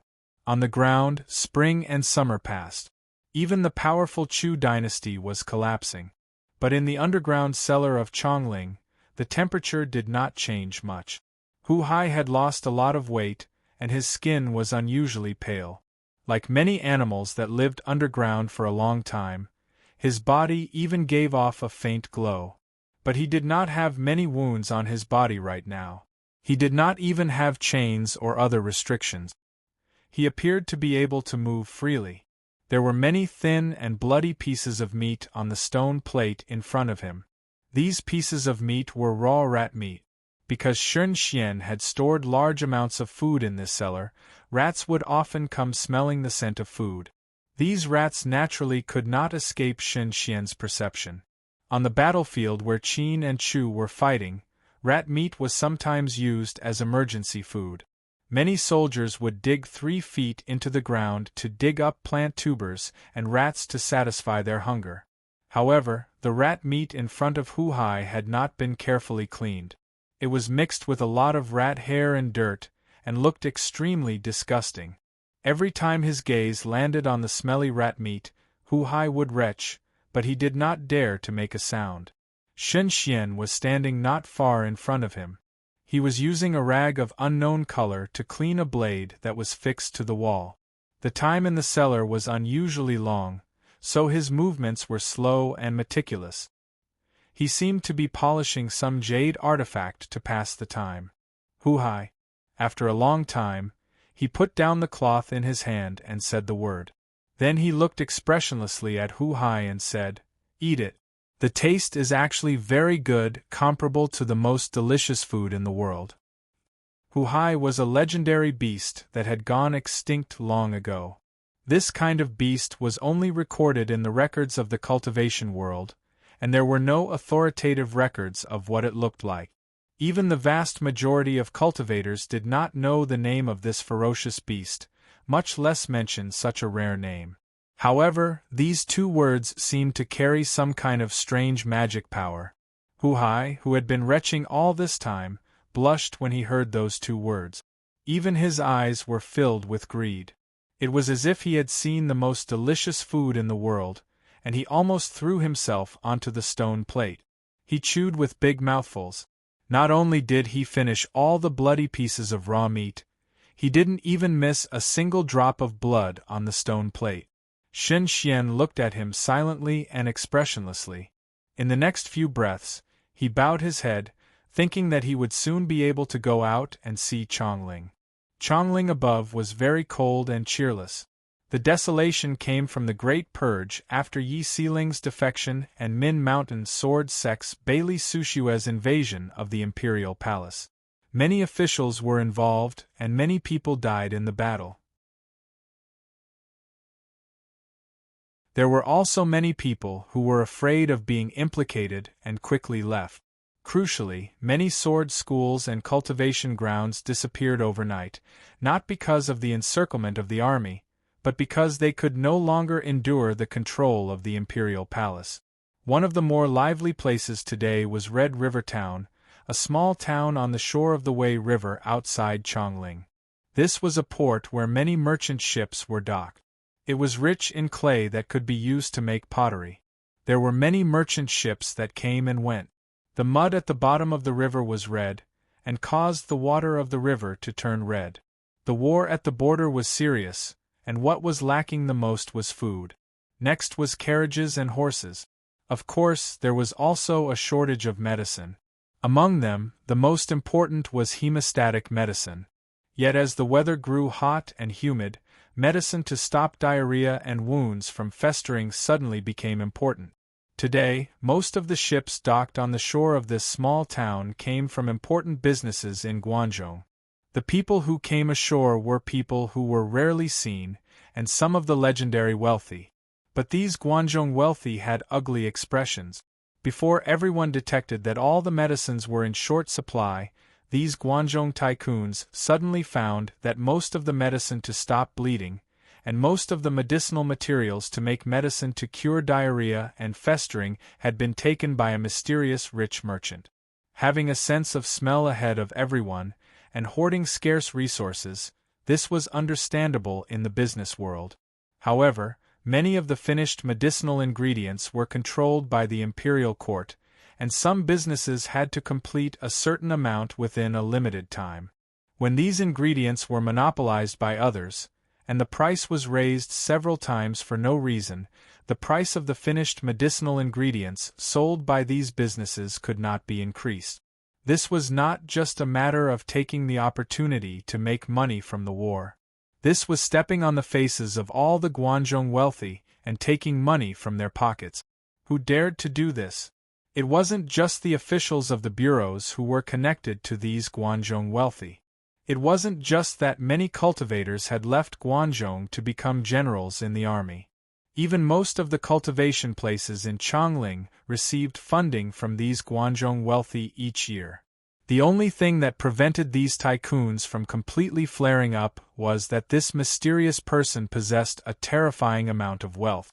Otherwise, he would not have been able to use such a thunderous method to quietly buy out so many medicinal herbs.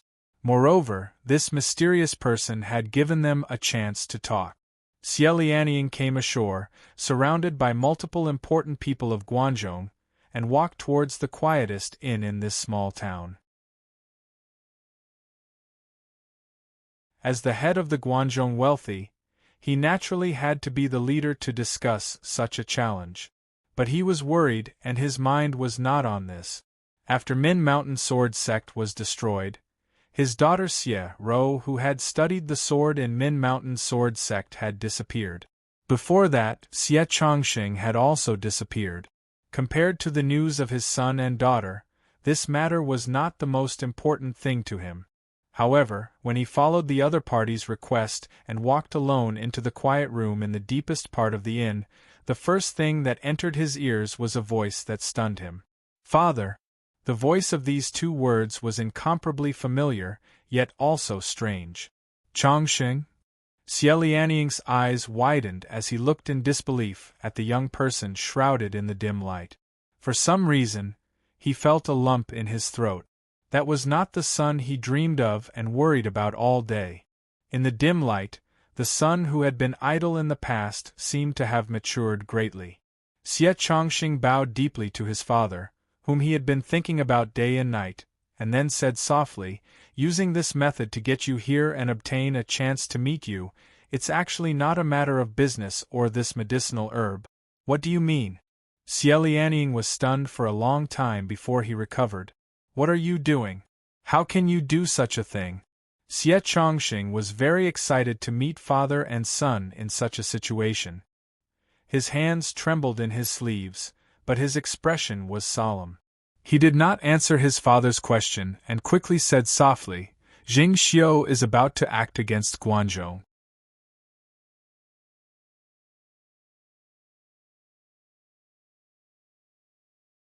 Chapter 683. What do you mean? Xie Lianying was not a powerful cultivator, but to be able to become a wealthy person in Guangzhou, he was used to seeing storms. He quickly calmed his excitement, looked deeply at his unfamiliar son, and asked again. "She wants to build 3 workshops, borrow the craftsmen of each family, and borrow money from each family." Xie Chongqing's answer was unusually simple, and could even be said to be crude. But both the people and the money borrowed will not be returned for the time being.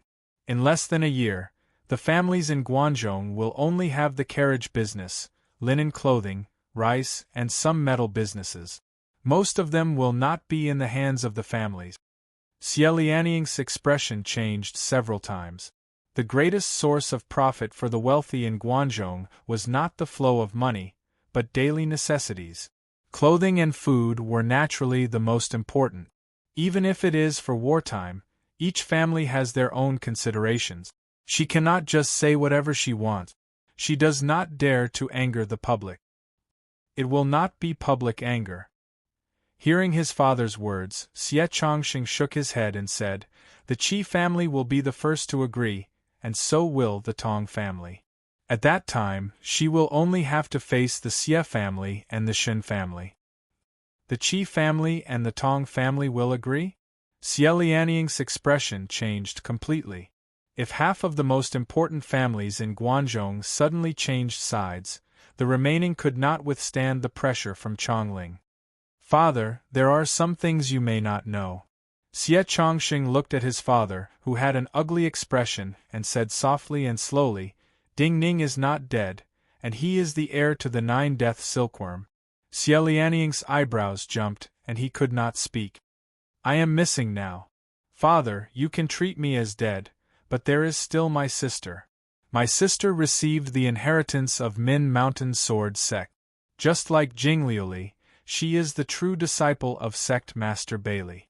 Just based on this, Zheng Xiu will not treat the Xie family like the other families. The Shen family is the same." Xie Chongqing looked at him and said, "This is the true reason I risked coming to see you." Xie Lianying was silent for a long time. He had to recover from this frightening news and regain his clarity of mind. "So you're now working together with the people of the Bazin Kendo ground?" he asked. "Helping those who are close to us rather than reason." Xie Chongqing nodded and said, "This is the choice of us young people. You don't have to agree. But I hope you and Mother are okay. You were all raised by me, and I was the one who taught you." "What do you mean by you don't have to agree?" Xie Lianying snorted heavily. "If you think I will cut ties with you and stand on Jing Xiu's side, then you look down on me too much." Xie Chongqing smiled and didn't argue with his father. However, he immediately became serious and said, "The Shen family is reasonable. Father, if you personally come forward, it should be easy to convince them. I won't lower the price of the medicinal materials in my hands. You and the Shen family can force the other families to accept this price. Before Jing Xiu makes her move, a portion of the Xie and Shen family's wealth must be transferred to me. If you succeed as you say, then not just us and the Shen family, but the other families in Guanzhong will also have a large amount of wealth in your pocket." Xie Lianying looked emotionally at Xie Chongqing and said, "You are playing with too much capital, and you have snowballed a few % of Guanzhong's profits. What do you plan to do next? I once taught you that you cannot put all your eggs in one basket. Do you not feel it is dangerous to have such wealth on you alone? I know Father is worried about how I will protect such wealth, but this is not a problem for me." Xie Chongqing smiled and said, "Father, you have forgotten my nickname in Guanzhong. What I am best at is spending all this wealth quickly." Xie Lianying nodded, but he didn't smile. He asked seriously, "How do I spend it?" "The Chu is in chaos. The Chu armies will be entangled in the south and north for a long time. Not just the Qin dynasty's armies in the Chu, the Yan and Qi armies are also dividing the Chu lands. As long as the Yan and Qi are not destroyed by the Qin dynasty, I do not know how long this chaos will last. Also, the Qin dynasty does not appear to have the ability to quickly destroy the Yan and Qi. At this time, as long as one is rich and willing to spend money, it is not a problem to recruit soldiers in the Chu." Xie Chongqing said calmly, "Also, I will have the support of Consort Zhao and the others." Xie Lianying's eyes narrowed slightly. In troubled times, heroes rose together. This was not something a businessman should do. It was too dangerous. But compared to what Xie Chongqing was doing now, there was not much difference. "The Shen family will agree." Xie Lianying nodded slowly. He looked at Xie Chongqing and said, "I do not need to persuade them. They came to me before to talk about Shen Yi. For them, Shen Yi is more important than some property. Even more importantly, it is a good deal to invest in the Bazin Kendo ground. Also, I have put in my son and daughter. Then I will trouble father. Xie Chongxing took a deep look at Xie Lianying. Suddenly, he couldn't help but take a step forward and hug his father. Then he said, I can't stay here for too long. After this is over, I hope father can retire as soon as possible. Then it will depend on your arrangement. Xie Lianying felt his nose sting. Looking at his son who had retreated into the darkness ahead, he said, Your mother misses you. Xie Chongxing nodded and didn't say anything else. He left through a secret door at the back. We cannot negotiate. Xie Lianying said to some of the Guanzhong managers as he walked out of the door. Before these Guanzhong elites could get angry, he said, no matter what, we must first deal with the present situation. The Xie family will take the lead. Demon consort Zhao wants to pass through me. What right does she have? Does she count as a Chu person? Right now, in the capital, most of those who side with the Qin and Qi are favored officials that Li Lingjun brought back from Chongling. Just thinking about these people makes me feel disgusted. Far from Xie Chongxing and Xie Lianying, in a meeting hall in the interior of the Chu territory, there were more than a dozen people sitting. These people's faces were all hidden in the darkness, but they were all cold and gave off a dark and dangerous presence that only those with great power would have. These were the Nanquan commandery families of the eastern Chu territory. The Chu dynasty was used to calling Nanquan, Qingshan, Hele, Duli, and Junshan commanderies the Nanquan commanderies because 3 of the families that ruled these 5 commanderies were in Nanquan commandery. In the mouths of former Chu officials, these families were often connected with words like barbarians, wolves, and bandits.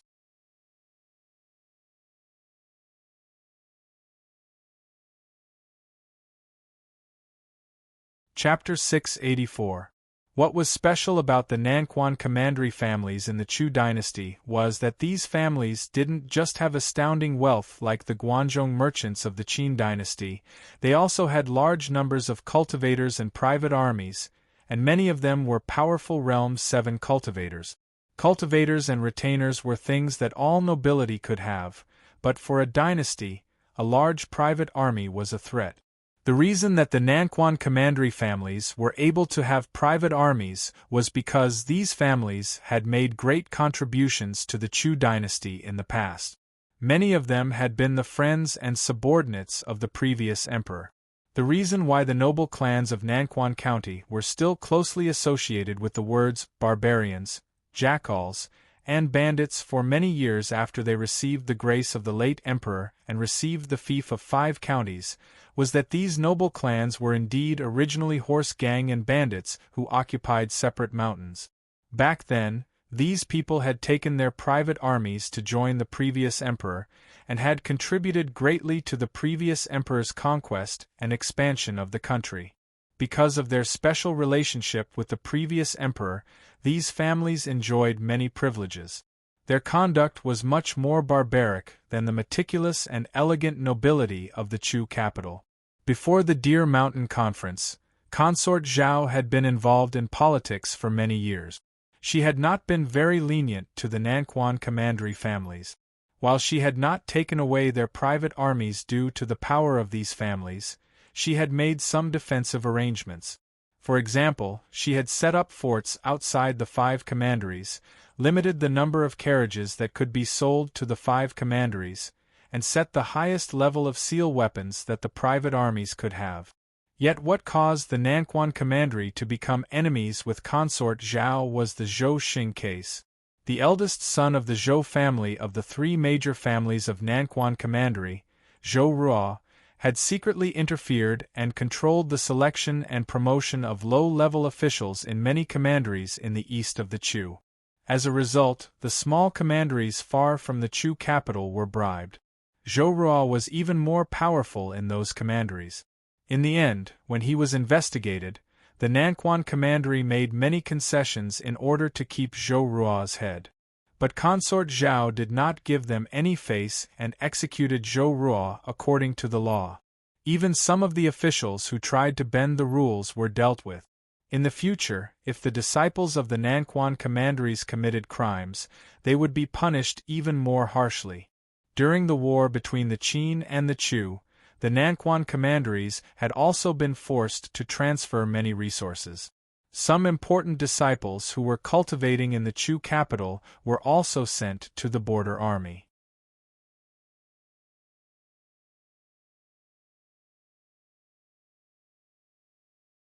At this time, there were hurried footsteps outside the door. A person knocked on the door several times according to the rules, and then pushed open the door and walked in. The discussion hall was the property of the Zhou family. The person who entered was a capable steward of the Zhou family. When this person pushed open the door and walked into the discussion hall, Zhou Qinyun's brow unconsciously furrowed. Because of his familiarity, he immediately sensed this person's strangeness. "What is it?" His cold voice sounded again. Many important people of the other families were present. He did not want anything unpleasant or disrespectful to happen. Bazin Kendo ground. The Zhou family steward took a deep breath and bowed to all these people. At the same time, he said in a trembling voice. Zhou Qinyun and the other leaders were shocked. When they looked at the steward again, he had already stood up and reached out a hand. "The Bazin Kendo ground has sent the first sword of the world token."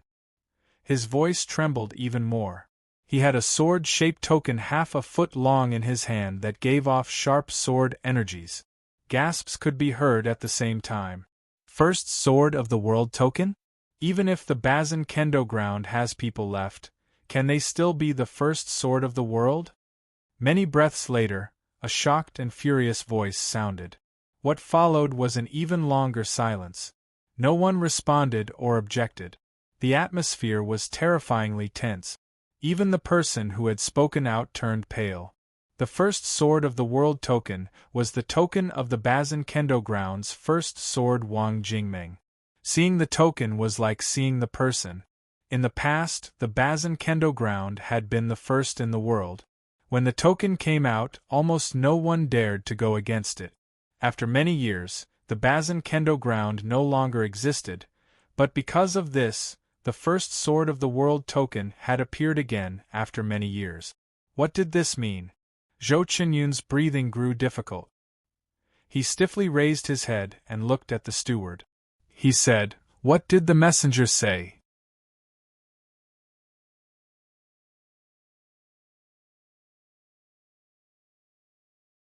Chapter 685.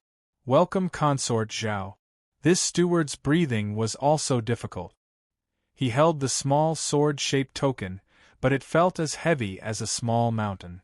Welcome Consort Zhao. These were simple words, but they held extraordinary meaning. Because welcoming and just letting Consort Zhao pass through were two completely different concepts. Hearing these words, Zhou Qinyun's pupils contracted, and then seemed to spew out tangible flames. His harsh laughter sounded in this oppressive meeting hall like a tide. Disregarding the fact that the Bazin Kendo ground is not what it used to be, even if the Bazin Kendo ground of the past. They are Qin people. Can the Qin manage the matters of the Chu? No one responded. Many of the people present felt a chill in their hearts. Many people couldn't help but think, if the Bazin Kendo ground of the past really wanted to manage the matters of the prestigious families, they really could. When the Bazin Kendo ground was at its strongest, the first sword of the world token was like the alliance leader's token in the cultivation world. If the Bazin Kendo ground of the past wanted the prestigious families like Nanquan to die, they had hundreds of ways to do it. Because the present power of the Nanquan commanderies was definitely not as strong as the Jiuhua sword sect of the past. Back then, the Jiuhua sword sect of the Han had been destroyed because they refused the first sword of the world writ before the Qin dynasty destroyed the three dynasties. It had only been one night. Do not lose your composure. A deep and old voice sounded. The speaker was the old person next to Zhou Qinyun, the master of one of the three prestigious families of Nanquan, Gongyang Ji. This old person dressed in purple and gold robes had been one of the previous emperor's generals, and also the pillar of support for the prestigious families of Nanquan. He narrowed his eyes slightly, and the light of his past killing on the battlefield burned in his eyes. In reality, he was dissatisfied with the attitude of the Zhou family. Even in the handling of the Zhou Xing case, he felt that the Zhou family had made too much of a ruckus and could not clean up the matter. But from a certain point of view, the Nanquan towns had the same interest. The Zhou family could only be tied together. Otherwise, they would not have any power. Let's verify the authenticity first. He stared at the sword token, still squinting his eyes, and said coldly. Apart from him, everyone else in the hall seemed to have woken up from a dream. This was the key. When opposing consort Zhao's crossing, everyone had considered standing on the opposite side of the Bazin Kendo ground. But the reason why the first sword of the world writ had such a huge impact on their minds was because the first sword of the world writ represented Wang Jingmeng. Only the Bazin Kendo ground with Wang Jingmeng was the symbol of invincibility. The most special and frightening thing about the first sword token of the world was that the sword token would contain a breakdown of the opponent's secret sword. While pointing out the flaws and ways to break the secret sword, it would also modify it to make it even more powerful. Pointing out the shortcomings of the opponent's sword moves and suggesting ways to modify them to make them more powerful was a great gesture of respect. But at the same time, it was a kind of naked intimidation and threat, telling the opponent that it was very easy to defeat their sword move. The sword manuals of the various sects and clans were the products of many years of secret transmission and the experiences of many generations of cultivators. The powerful sword moves were not spread outside. It was very difficult for outside cultivators to even see or know about them, let alone understand the principles of the sword. Back then, there was only Wang Jingmeng of the Bazin Kendo ground who was said to have read all the sword moves of the sects in the world. Zhou Qinyun took a deep breath. He calmed his mind. His previous reaction had been slightly out of control. Now, the most important thing was to verify the authenticity of the sword token. He stretched out his hand and grabbed the thin sword token. Then he immediately lost his composure, and his hand started to tremble. He gritted his teeth so hard that people could hear the soft grinding of his gums. Without any pause, he handed the sword token to Gongyang Ji next to him. Gongyang Ji just glanced at it. His hand did not tremble, but his eyes were so narrowed that not even the slits could be seen. Good, very good. No one knew what emotion he represented, but he said these 3 words in succession.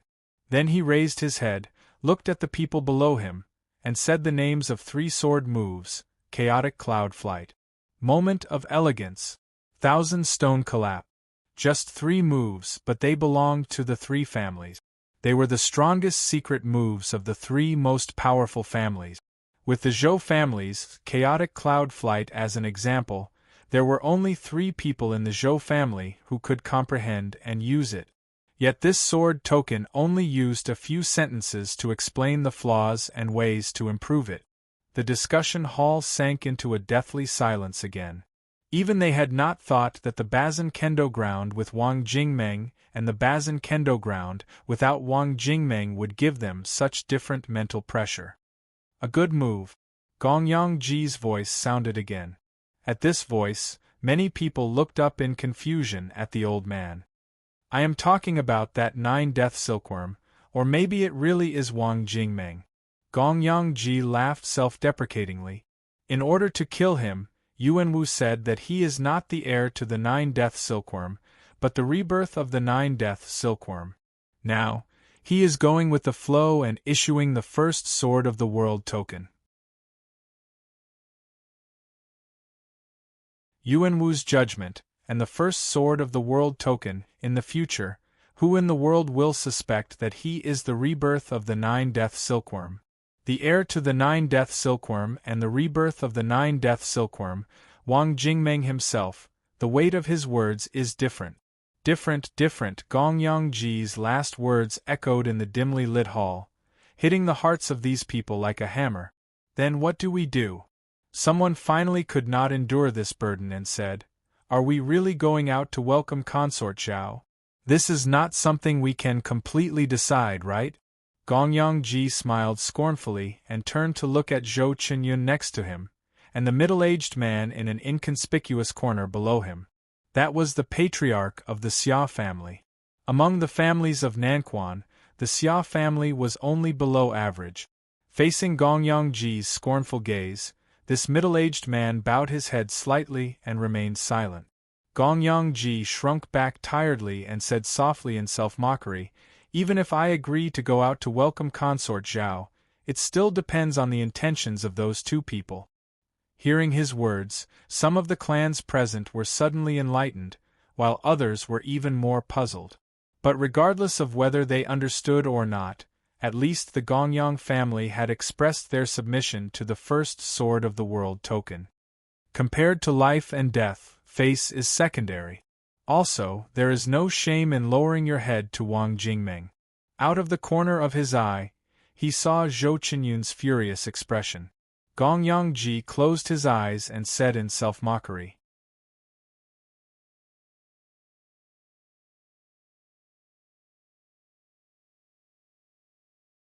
Chapter 686. The Gongyang family could ignore the attitudes of most Chu people, but they had silently submitted to the first Sword of the World token. That was because when some people's power reached a certain level, they could not be defeated by wealth and military numbers. So when Gong Yongji said that it was up to those two people, many of the prestigious families present did not know who those two people were, but they knew that the two people he spoke of were extraordinary grandmasters, and not something ordinary Realm 7s could compare to. Also, these two grandmasters had to be related to the Zhou family and the Xia family. When Zhou Qinyun walked out of the discussion hall and walked towards the Zhou family's back courtyard, walking in the mottled shadows of the 100-year-old trees, his angry heart gradually calmed down. He found that his emotions today had been affected by the attitude of this person in his family.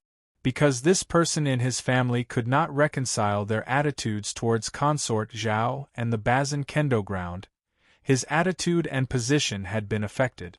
The local aristocratic families were often more extravagant than the aristocratic families of the Chu capital. This was because within their own territory, they had almost unlimited land that could extend outwards. It was not like in the Chu capital, where even the expansion of a road had many implications. The Zhou family's courtyard was extremely deep, and there were even some small mountains in the most secluded area. These small mountains were very short, but they were made of strange soft black soil formed by the weathering of extinct volcanoes in ancient times. This kind of black soil naturally absorbed moisture and was extremely fertile. These few hills were densely covered with some kind of plants with leaves that looked like snake scales. The natural spiritual energy released was so dense that it was as if water was about to drip out of them. There was a cave on the centermost small mountain. The cave was very low. Anyone who entered had to bow, and when they entered, they were forced to maintain this kind of low and humble posture. The cave was very deep, but it was not dark. It flashed with a kind of faint and blurred light. This kind of light came from the body of the cultivator in the deepest room of the cave. The person living in this cave was a middle-aged woman with a pretty face. She was like a bright moon that constantly gave off faint and blurred light. This middle-aged woman was the most secretive academician of the Zhou family. Even Zhou Qinyun did not know her origins. She had become an academician of the Zhou family because of a problem with her vital energy more than a decade ago, and she needed to rely on the Zhou family's spirit mountains filled with python scale grass to nourish her energy. Yet Zhou Qinyun knew how powerful and terrifying she was. In these years, she had only helped the Zhou family twice, but what she had dealt with were cultivators the Zhou family could not defeat themselves. What was even more shocking was that in the past 10 years, this middle-aged woman had not eaten at all. She had only relied on absorbing the spiritual energy and dew in these mountains to survive. Her cultivation method was extremely unique, causing her body to seem to have transformed into some kind of mysterious divine body, unlike the flesh and blood of the human world. The seclusion room was not small. It was empty and filled with simple but exquisite tools. Zhou Qinyun maintained a humble attitude and did not waste any words. He held the first sword of the world token tightly in his hand and placed it on the table in front of the woman. Then he told her everything that had happened in the meeting hall, including the final opinion of the Gongyang family. The moment she touched the first sword of the world token, the woman released an indescribably terrifying aura.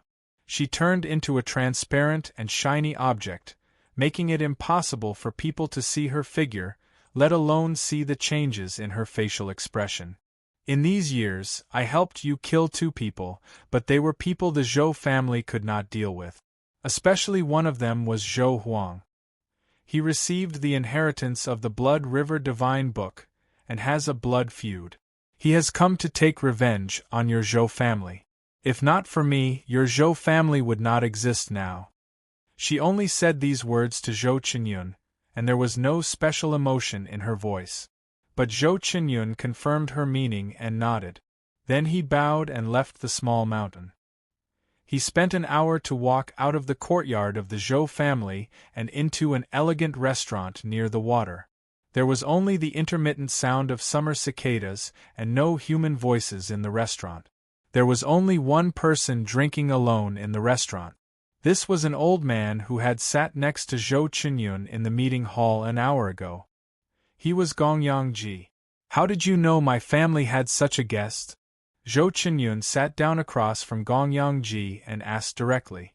I was fortunate enough to see her fight once. It was a pure coincidence. When she killed the Zhou family member who came for revenge, I happened to be on a nearby boat talking with someone. Gongyang Ji looked at Zhou Qinyun and smiled. Of course we have to be careful when such a person appears in the Nanquan commanderies, but I spent a lot of effort to learn that she is a guest of your family. As to her origins, I was not sure. I just guessed that she was hit by the blood defeat sword of the Bazin Kendo ground. Zhou Qinyun was silent for a long time and then said, I took the first sword token of the world and asked her for her opinion. She replied that if not for her, our Zhou family would not exist. In her view, this is the time for your Zhou family to sacrifice for her wishes. Gongyang Ji shook his head and said with slight disdain, but this is not important. What is important is what you prepare to do. I haven't been able to determine the characteristics and weaknesses of her cultivation technique over the years, but what I can be sure of so far is that she still can't leave the Python Scale Mountains in my house for long. She still needs to constantly absorb the primordial qi of the Python Scale Mountains to maintain her current condition.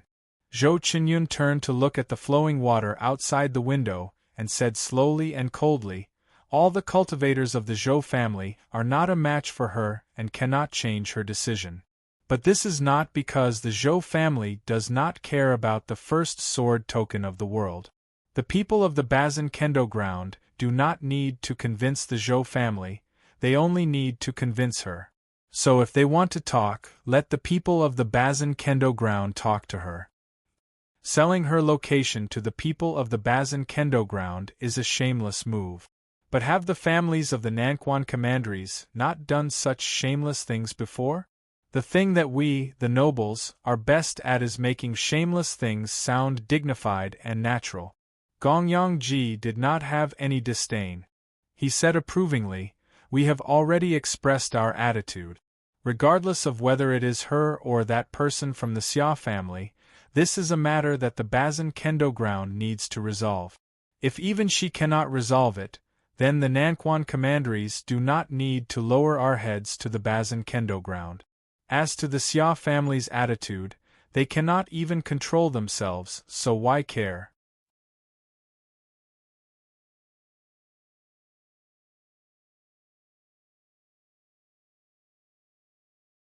Chapter 687. After Gong Yongji finished speaking, he looked at the roaring river and could not help but drink another jug of wine. He had experienced many troubled times in his life. He had experienced several changes in the throne, the Chu dynasty's greatest prosperity and the Qin's surpassing it. The slow decline of a powerful dynasty was like the germination and mold of a potato in a damp corner. It was a slow and predictable process. The collapse of an enormous mountain could often be seen. However, he had never imagined that such a huge empire would fall apart just like that. Even if Consort Zhao was able to pass through the Nanquan commanderies and escape the pursuit of the Qin army, there were many powerful families like the Nanquan commanderies.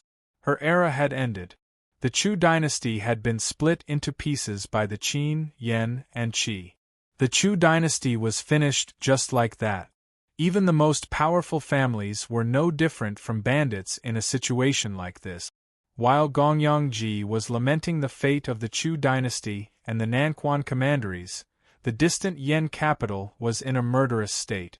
There were many heavily armored soldiers that were rarely seen standing guard outside the imperial palace. The gate guards carefully inspected the documents of those who passed through, and detained those who were slightly suspicious. In particular, there were suddenly many spies in the capital city. These people were constantly patrolling the streets and alleys, arresting many people. The collapse of a behemoth was the best example of another behemoth. Especially when they found that the Qi dynasty that they had fought side by side with could not be trusted, their wariness reached a hair-raising level. Some old cases were dug up and investigated. Some people who were suspected to be related to the Qin were executed. This kind of purge spread from the Yan capital to the commanderies, and was even worse than the purge in Chongling. An elderly official walked out of the imperial city. This caused many people in the city to panic. This old official was Ji Qing, one of the teachers of the crown prince. Many important imperial orders were issued by him. Simply speaking, his appearance represented an important imperial order. The carriage escorting him was clearly larger than usual, and there were even Yuan cavalry on the sides. The riders were cultivators. The mounts they rode were a type of horned rhinoceros. They possessed great strength, their bodies able to bear tremendous weight. While the heavy essence armor they wore had been infused with energy from even higher-level cultivators, this allowed these heavy cavalry to possess terrifying speed the instant they began to run. The enormous weight and terrifying speed caused these cavalry to have the power to fight against powerful cultivators. The heavy cavalry escorting the carriages didn't walk very quickly through the city. However, the shadows of these horned rhinoceroses' massive bodies, as well as the sounds of hooves striking the ground when the heavy cavalry walked, and the black frozen energy that flowed out from the cracks in their armor like waves, still made everyone who saw this feel suffocated. Were they going to raid the homes of an important official? Yet this carriage, headed for Celestial Seal. The old Ji Qing got off the carriage at the gates of Celestial Seal sect, and then asked to see Zhang Yi. Soon, the message from the master of Celestial Seal sect reached the gate. Many teachers of Celestial Seal sect welcomed Ji Qing to the gates, and took him to Zhang Yi's cultivation place. After learning of the news, Zhang Yi did not have this old official wait for long. He quickly waited for Ji Qing on the mountain path. Standing not far from him were Murong Xiaoyi and Yu Yi. After the change in Celestial Seal sect, everyone in Celestial Seal sect had accepted Zhang Yi, and even accepted his identity as a Qin person. They thought of him as the only true disciple of the master of Celestial Seal sect. Zhang Yi had dark circles under his eyes, and his gaze was dazed. Many news had come in these days. He did not know if it was true or false, and found it hard to digest. Some news made him anxious and unable to sleep. Yet because they were too far away, it was too late for the news to reach the Yen, so he did not have time to do anything. His mind was as chaotic as the world right now. His cultivation in these days was a problem. Ji Qing and Zhang Yi bowed to each other. Ji Qing coughed softly when he saw that the young man was still a little absent-minded, even though he appeared to be extremely gentle and polite. A clear energy vibrated the surrounding energy as he coughed, and gave off a cool feeling. Zhang Yi's mind cleared, and he recovered from his chaotic thoughts and speculations. He bowed his head apologetically. Next, Ji Qing, on behalf of the Yan Emperor, very gently passed down a few decrees, and then ordered the officials behind him to send some rewards to Zhang Yi. Zhang Yi felt the contents of the decrees were unreal. He quickly sank into that kind of confusion. Only when Murong Xiaoyi and the others behind him could not help but inhale did he recover. Give Zhongshu Marquis land to him? Make him a country-guarding marquis? He would be rewarded with 20 mind-clearing pills and 15 volumes of cultivation manuals? Country-guarding marquis? A marquis with real land? He was just a Qin person who had fallen to the yen. Inexplicably, he had become a marquis, and a true marquis? What had he done? This is not normal. Zhang Yi's eyes widened. He could not help but say, "Nothing is illogical. The emperor's order is the law." Ji Qing simply interrupted what he wanted to say next and said gently, When this old official who had come with the imperial decree left, looking at his back as he walked out of the gates and onto the carriage, the dazed Zhang Yi understood why it was like this. He was so shocked his entire body was numb. "It seems the rumors are true," he said softly to his two good friends, Yu Yi and Murong Xiaoyi. "My junior sect brother Ding Ning really is the heir to the 9-death silkworm, and—" He was at a loss for words. Murong Xiaoyi finished what he had wanted to say. "And it is very likely that it is as Yuan Wu said in the rumors. He is the rebirth of the 9-death silkworm." Her voice was trembling. "And he successfully escaped from the 1,000-dust mountain formation. Everyone has to express their intentions, everyone has to stand." Yui swallowed with difficulty and said, "Without a doubt, this unreasonable reward was a blatant attempt to curry favor. This kind of favor could only be because of the rebirth of the 9-death silkworm. No emperor would do something uncertain. So when Yuan Wu said such words, and the Yen emperor made Zhang Yi a marquis, this meant that the legendary wine shop youth was the rebirth of the 9-death silkworm." Junior sect brother, he actually? Zhang Yi was shocked. Thinking of his and his junior sect brother's life in Chongling, he still felt it was unreal. That decline and fall is because of him. My opponent is the rebirth of the 9-death silkworm. That is not embarrassing. At the same time, the young man from White Goat Cave, Su Qin, stood at the bow of a large nether float with his hands behind his back. He sighed softly and then looked at the roiling river. He said, "Bai Shanshui will not die so easily.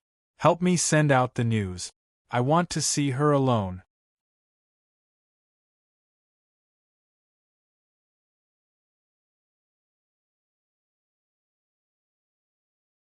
Chapter 688. I feel that he is not a person who only cares about personal gains. In the morning light, Qian Mu sat at the bow of the boat. The white mist on the river gently covered his body, dyeing his already pale face even paler. He said seriously to Ding Ning, who was sitting not far from him. He was speaking of the Qi Emperor. At this time, Ding Ning had the boat slowly stop. The sky was bright, and the outline of a large city appeared on the eastern horizon. That was the Chu capital. If they continued forward, the waterways would not be safe. They would have to abandon the boat and travel on land. Based on the latest information they received, their destination had changed. My master's status in Qi is similar to your status in Chongling in the past. So the Qi Emperor cannot work with Zheng Xiu to do something like this for some cities. He does not just need to care about my emotions, so there must be other important reasons. Qian Mu turned to look at Ding Ning and bowed his head slightly. But I do not care what other reasons he has. He failed my master. If possible, I want to kill him with my own hand. Ding Ning nodded and did not speak more. He said, "If possible, I will have you kill him with your own hands." This ordinary fishing boat with a black canopy slowly approached the shore. The bottom of the boat naturally landed on the thick seaweed. "We should reach the Nanquan commanderies faster than them." Yantai Guanjian was the first to walk out of the canopy. When he came ashore, he glanced in the direction of Yangshan commandery and could not help but say softly, "How do we get there?" The them he spoke of naturally referred to the remnants of the Chu army led by consort Zhao and Xiang Yin. As to how he was asking Ding Ning, he was referring to the method of appearing in front of the Nanquan commanderies.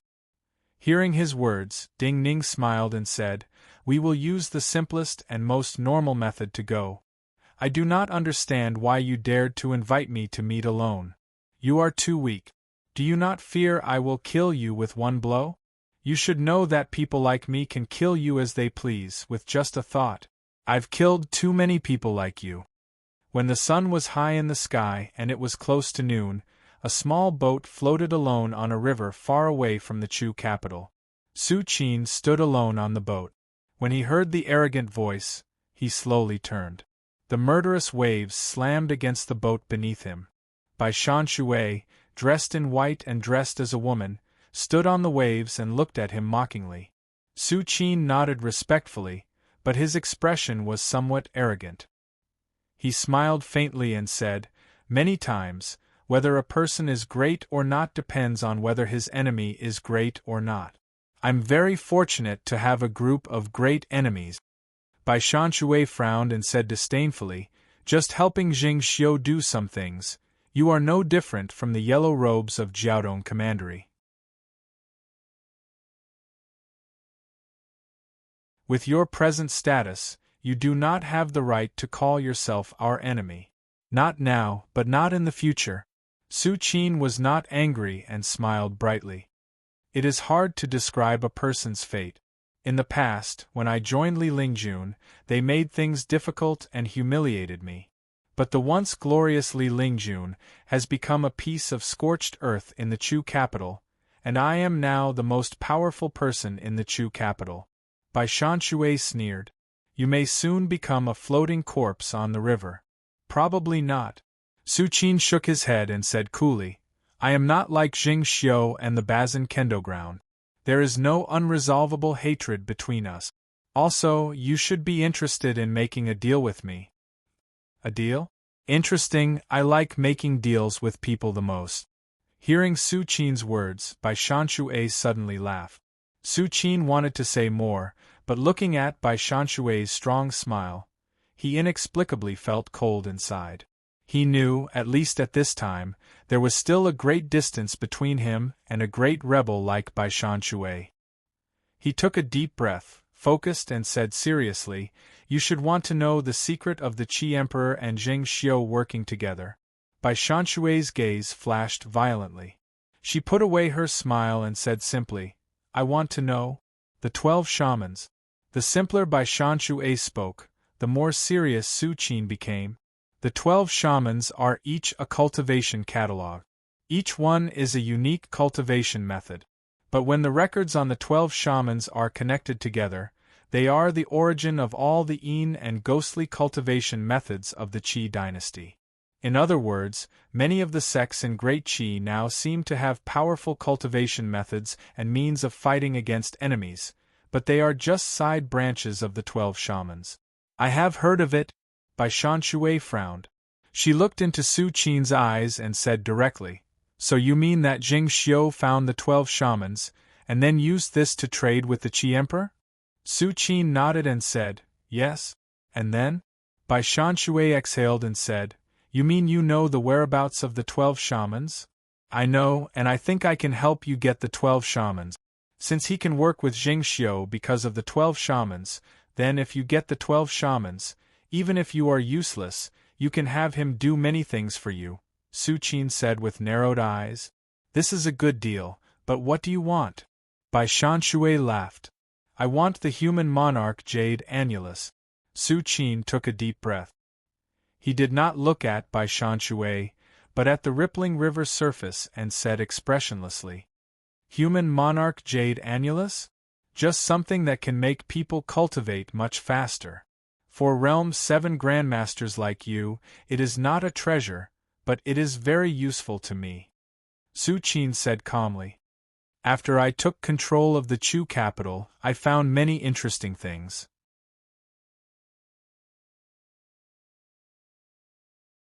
This human monarch jade annulus belongs to the Chu king, and he should have taken it to Deer Mountain.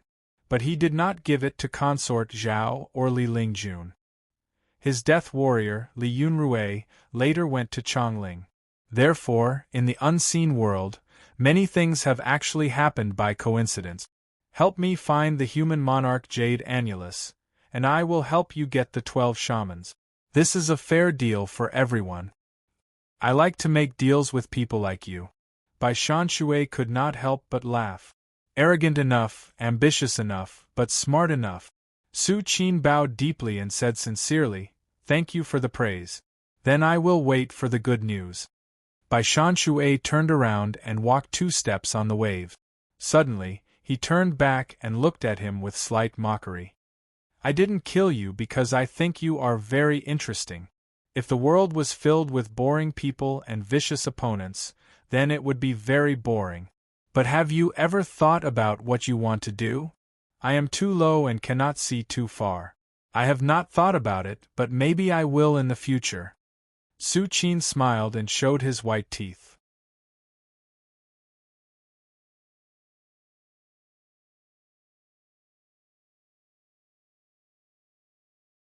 Chapter 689. On the map of the Chu dynasty, Yebwa town was just an inconspicuous dot. Just like the name of the town, this small town of the Chu dynasty originated from a shallow beach where multiple wild rivers intersected. This place was very suitable for merchant ships to stop and rest. Also, the surrounding 10 miles were flat slope. There were no steep valleys, forests, and bandits who would use the terrain as cover to come here. After decades of peace, while this small town had inns and restaurants, it could not be said to be prosperous and lively. It could only satisfy the daily needs of guests like the villages around the relay stations. Yet when the remnants of the Chu army led by consort Zhao showed signs of wanting to pass through the Nanquan commanderies, this small town suddenly became important. The Nanquan commanderies were all along the mountains and lakes, easy to defend and hard to attack. On the map of the Chu dynasty, this Yebwa town was like a long tongue reaching into the Nanquan commanderies, and the door to the Nanquan commanderies. Both the Qin dynasty and the Qi dynasty, and the Yan dynasty that had taken over many cities of the Chu dynasty, as well as some of the Chu dynasty families that had not been involved in the war, all of them wanted to immediately investigate and know the reactions of the Nanquan commanderies. So compared to the past, there were many more unfamiliar faces in this town. Some of them did not even try to hide their identities. They were waiting for the Nanquan commanderies to come into contact. This was a time when many people needed to take sides, but the Nanquan commanderies had different choices. The Nanquan commanderies' previous meeting and receiving the first Sword of the World token were still secrets to the outside world. For the Nanquan commanderies, they had to worry about storms from all sides at all times. So the Nanquan commanderies would secretly send many people to Yebwa town to pay close attention to the movements of these people. At this time, in the tea house closest to the town entrance, a young man was sitting by the window. He was a cultivator from the Gongyang family. Because he did not need to deliberately hide his identity, his expression and actions were more natural than most of the customers in the tea house. He looked at everyone who entered this small town, listening to the conversations of many people inside and outside the tea house. His eyes were quickly drawn to the several carriages on the distant official road. The carriages were extremely ordinary with different models. It was as if they had been casually bought from the roadside. However, the caravan formed by several different models of carriages appeared exceptionally special in Yebwa town. The driver of the first carriage was a handsome man, tall and straight. For some reason, the cultivator of the Geong family grew more and more shocked as he looked.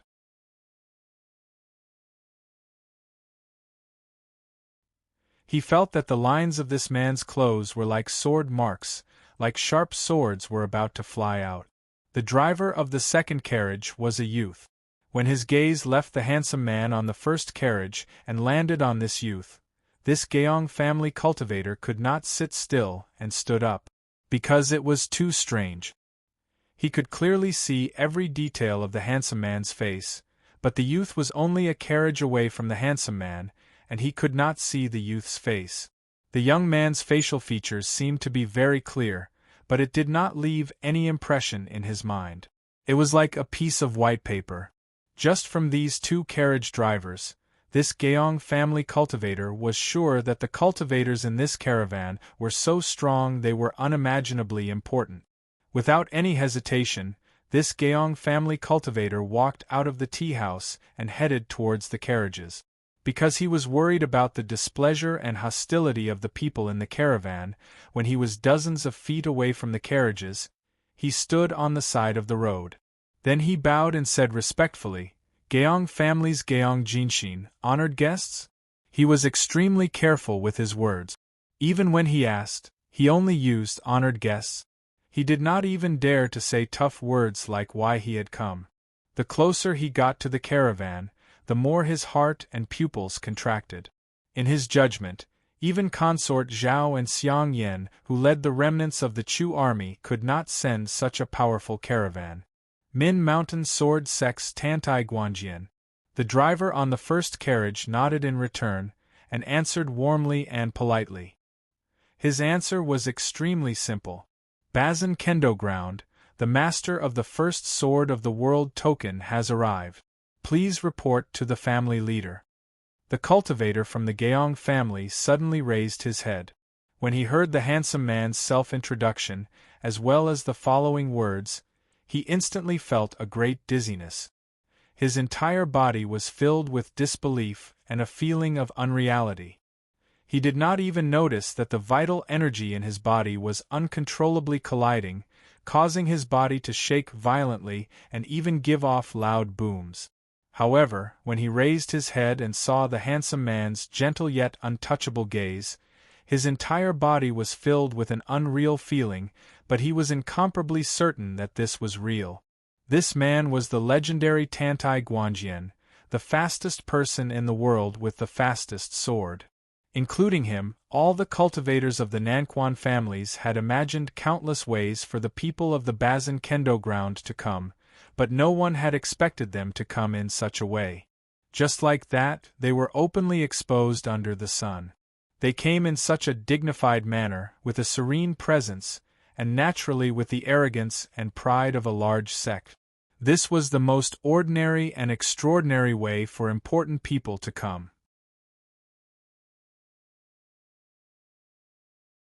This way of coming should be the way the cultivators of the Bazin Kendo Ground had come in the past.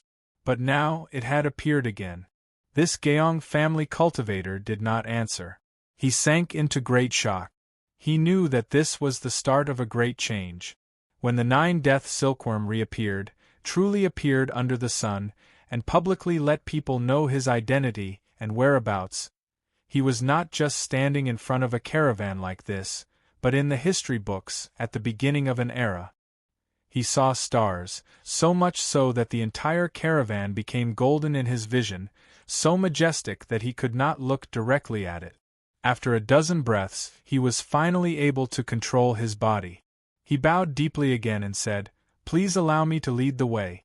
When he turned to lead the way, he became more clear-headed. He started to understand. When the 1,000 dust mountain formations did not trap these people, when many people died, but these people survived, just these people in the carriage, who in the world could gather enough cultivators to match these people? The master of the first sword of the world token did not seem to need to hide, and did not need to fear anyone.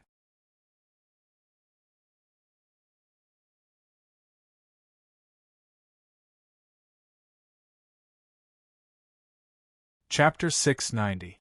When this cultivator walked out of the tea-house like he was facing a great enemy, most people in the tea-house at the entrance of Yebwa town had noticed this strange caravan. While these people represented different factions, many of them were cultivators from the Qin lands. Their knowledge, or rather, the information they had received before, was more detailed and accurate than this cultivator from the Gongyang family. Many of them recognized Tantai Guanjian when they saw him on the first carriage, and were immediately shocked, especially when this cultivator from the Gongyang family had a simple conversation with Tantai Guanjian and started to lead the way. This Gongyang family cultivator had overlooked something. This scene could only make people think that the Gongyang family and the Nine-Death Silkworm had reached some kind of agreement. The driver of the first carriage was Tantai Guanjian. The driver of the second carriage was Grandmaster Qi Yenying's direct disciple. Even the driver of the third carriage, Li Daoji, was recognized by some people. Looking at these people, and sensing the faint presence coming from the three carriages, they thought of the legendary person who had created an era, died in Chongling, but was said by Yuanwu to have been reborn. He should be in one of the three carriages right now. These cultivators were suddenly filled with great curiosity, but at the same time, they were also filled with endless fear. The old residence of the Gongyang family was on the easternmost side of Nanquan town. A small mountain called Deer Mountain had become an enormous fortress in the short 2 generations of the Gongyang family. Some of the most important buildings of the Gongyang family were built on the top of this mountain, where most seal weapons in the world could not attack. The Gongyang family was skilled in setting up mechanisms, other than the seal weapons that disturbed the primal energies of the universe so that cultivators could not fight smoothly. They also set up many mechanisms and weapons that did not require cultivators to use. If all the private armies and retainers of the Gongyang family were holed up on this mountain, if any army in the Chu dynasty wanted to take down this mountain of the Gongyang family, without using large numbers of foreign grandmasters, it would be a long war of attrition. It would be many times more difficult than taking down an important border city of an enemy country. Deer Mountain was not close to Yebwa town. However, when the news came quickly, a large chariot that looked like a boat came out of the depths of the old mansion of the Gongyang family. Surrounded by some riders and attendants, it came out of Deer Mountain and headed in the direction of Yebwa town. Inside the giant chariot sat Gongyang Ji. He liked stability and comfort. This carriage was specially made. Even when traveling up and down the mountain, it did not tilt or shake much.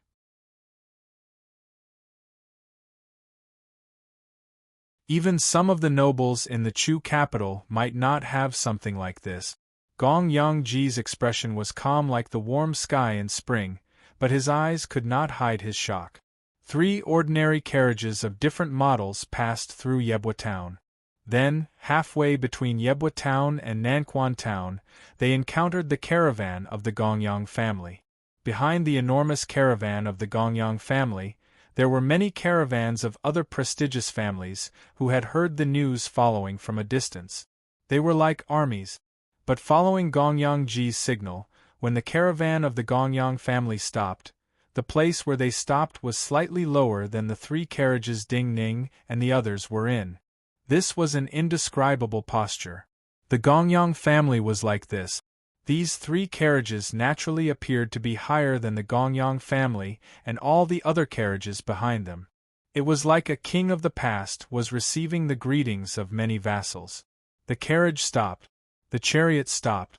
Gongyang Ji did not immediately speak or get off the chariot. He just narrowed his eyes and waited silently. Tantai Guanjian naturally got off the carriage. Then the curtain of the carriage behind him was lifted from the inside. Ding Ning walked out. Ding Ning's feet stepped on the ground. He calmly raised his head and looked at the authoritative old man in the chariot.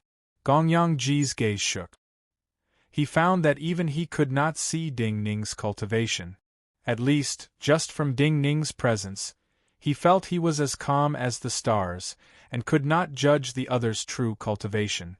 So he quickly confirmed that the other was the person Yi Xiao had trapped with the dust mountains, but Yuan Wu and Jing Xiu still could not kill. How should I address you? He stood up and got off the chariot. Then he bowed slightly and asked.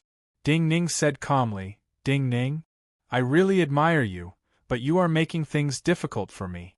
Gongyang Ji looked at him and said, You are meeting me in such a way. Anyone will feel that the Nanquan families have completely joined hands with you. Should I not? Ding Ning smiled faintly. Then how should I appear, come without leaving a trace, and then secretly assassinate some of the most opposed families, including the academician of the Zhou family? Gongyang Ji frowned slightly and said, We need some time to deal with this. I fear there is not enough time. Ding Ning looked at his eyes and shook his head. He said calmly, I think this will show you our determination. Gongyang Ji's frown eased. If you think so, then you are correct. Ding Ning did not say anything else and nodded in greeting. Gongyang Ji turned around. The simple conversation between the two that many people could not understand ended here. Then as he sat back on the chariot, Gongyang Ji ordered a retainer who had been standing by his side, Go to the Zhou estate. The Zhou estate was the estate of the Zhou family.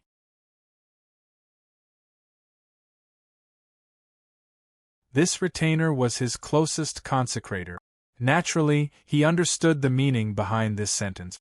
As he passed down the order, he thought for a moment and asked, Should we help them change their carriages? The nobility of the Chu dynasty cared a lot about comfort and enjoyment. The Gongyang family had luxurious and comfortable chariot. Since Gongyang Ji had shown such an attitude, this retainer naturally felt that the other's shabby carriage was not suitable. Yet Gongyang Ji shook his head gently and smiled disdainfully at him. He said softly, What does it matter? Since he has publicly revealed his identity, then no matter what he rides, in the eyes of the world, what difference is there between him and a throne? The news quickly passed to the Zhou family caravan in the distance. The Zhou family, who had been extremely anxious, became excited when they learned of what Ding Ning and the others were about to do. A 1-foot-long white jade box was quickly sent over. This was a gift from the Zhou family. Inside the white jade box was a medicinal paste that looked like white oil. This was white dragon fat, a spirit medicine made from the yao core and fat of the white water serpent. It was one of the best healing medicines in the world.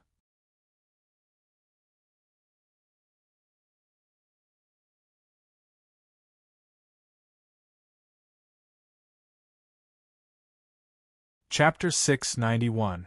There was no agreement, but there was a tacit understanding. When the Zhou family's gift arrived, the gifts from the other families of the Nanquan commanderies arrived almost at the same time. The gifts from these families were rare and valuable, and like the white dragon resin from the Zhou family, they were things that Ding Ning urgently needed. Other than the Xia family, the Xia family's gift was a box of tea. This box of tea was the celestial green ice fragrance, produced in the north of the Chu lands. This kind of tea only grew under the snow line of the 3 celestial peaks in the north of the Chu lands. Only a few taels were produced each year. When brewed with top-quality spring water, it had a refreshing fragrance, and even in the summer, it would have a refreshing aftertaste. There were 3 taels of tea in this box. It was divided into 2 bags, the new tea from this year and the old tea from last year. The 2 would have different tastes. So the box of tea from the Xia family was rare and valuable.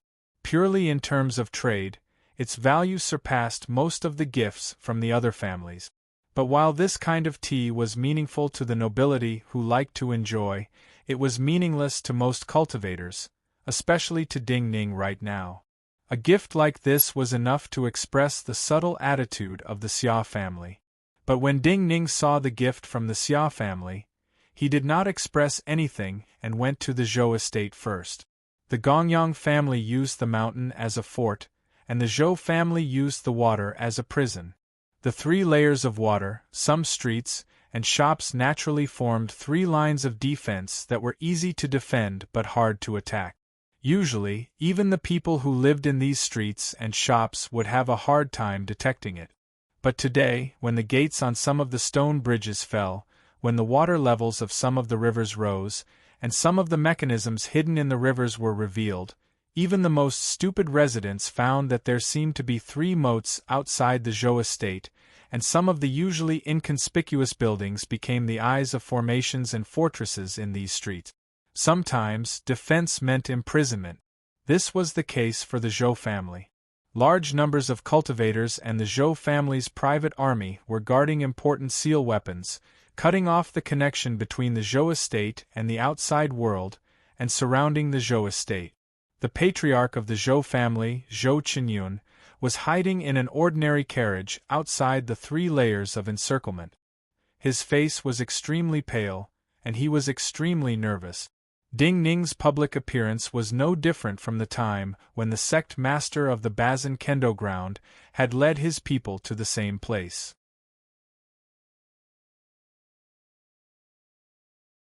Although the news of his arrival was tightly sealed, and would not quickly spread to the Python Scale Mountains in the depths of the Zhou estate, Ding Ning immediately showed the attitude that he and the other families wanted to see, coming directly to the Zhou family to meet this academician. Yet with the Zhou family moving like this, it was impossible that the guest inside did not feel anything.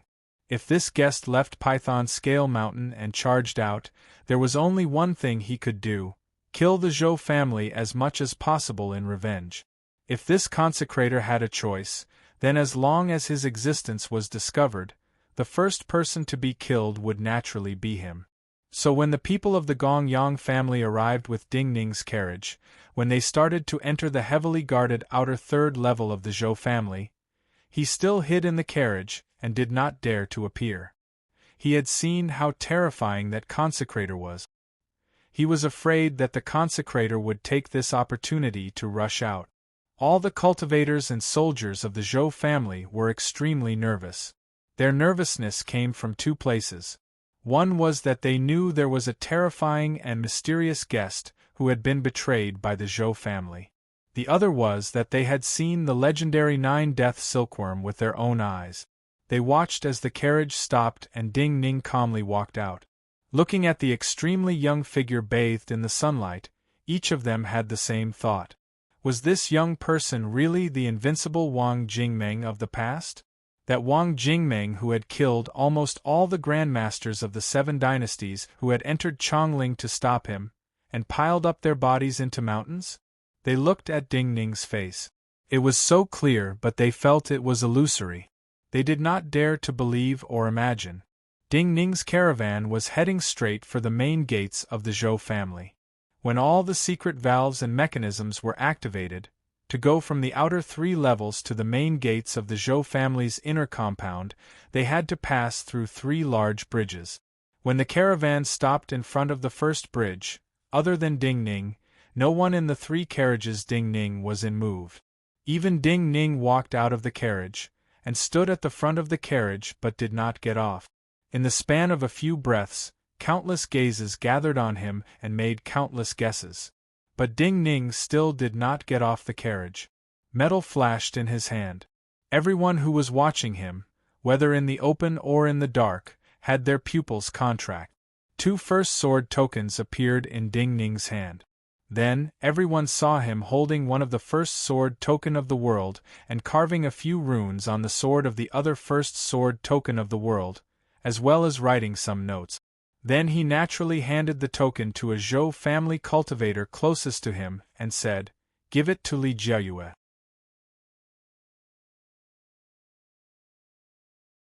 Have her come out to see me." It was only at this moment that the sound of heavy breathing sounded from all directions like a tide. The first sword token of the world had disappeared for many years, and only existed in the records of cultivators. But now, everyone present saw the creation of the first sword token of the world. So the first sword token of the world was created like this. At this time, this Zhou family cultivator had a completely new first sword token of the world in his hand. The Zhou family cultivator who received the first sword token of the world felt the sword token in his hand was burning hot, so hot that even his sea of consciousness seemed to burn. The name Li Jiaoyue was unfamiliar to not just him, but to all the cultivators present, but he knew what Ding Ning meant. This Li Jiaoyue could only be that mysterious guardian of Python's Scale Mountain. Any member of the Zhou family who appeared in front of that guardian would be burned to ash in anger. Also, why did the owner of the first sword token of the world not enter the Zhou estate? Yet, under Ding Ning's calm gaze, this Zhou family cultivator only felt numbness in this atmosphere, and did not feel any terror. He did not even have any thoughts of resistance. His mind was blank as he turned around. Holding the first sword token of the world, he used his fastest speed to dash into the Zhou estate. Ding Ning stood calmly at the front of the carriage, facing the main gates of the Zhou estate. The figure of the Zhou family cultivator disappeared from his and the surrounding people's sight in a few leaps. After a dozen breaths, the river water under the bridge started to tremble.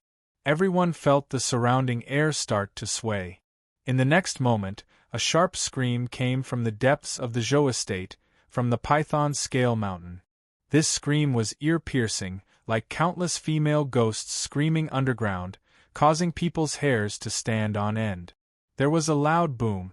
In the next moment, when the scream reached everyone's ears, the gates of the Zhou estate were blown to pieces. A shockwave that contained a terrifying power blew the debris into the sky. A woman's figure appeared in the wave of energy, and stopped on the third bridge in front of Ding Ning. "It really is you? It really is you. Since it is you, why did you not come? You sent someone like this to me to deliver the sword token. Are you not afraid I will kill him?" The woman's voice exploded in the wave of energy. The sharp and crazy voice, accompanied by the roar of the explosion, reached people's ears in waves, and made many people feel nauseous. "Then did you kill him?" Ding Ning's expression did not change, but the corners of his mouth rose slightly with a mocking expression. "Do you dare?"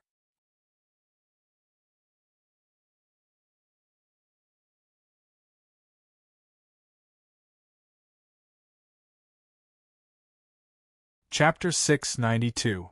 Ding Ning's voice was not loud, but when his voice sounded, all the roaring and ear-piercing sounds disappeared. The face of the woman standing across the carriage from him twitched, but she could not make a sound in response. "You do not dare." Ding Ning slowly looked up. He stood at the front of the carriage and appeared taller than the woman. When he looked up like this, everyone felt an indescribable dignity emanate from his body. Otherwise, you would not have lost your composure when you saw the sword token, and then come to see me like this. Ding Ning looked at the woman's eyes and said slowly and calmly, "Senior sister, you are still so cowardly. You have never changed. But do you still qualify for me to call you senior sister?"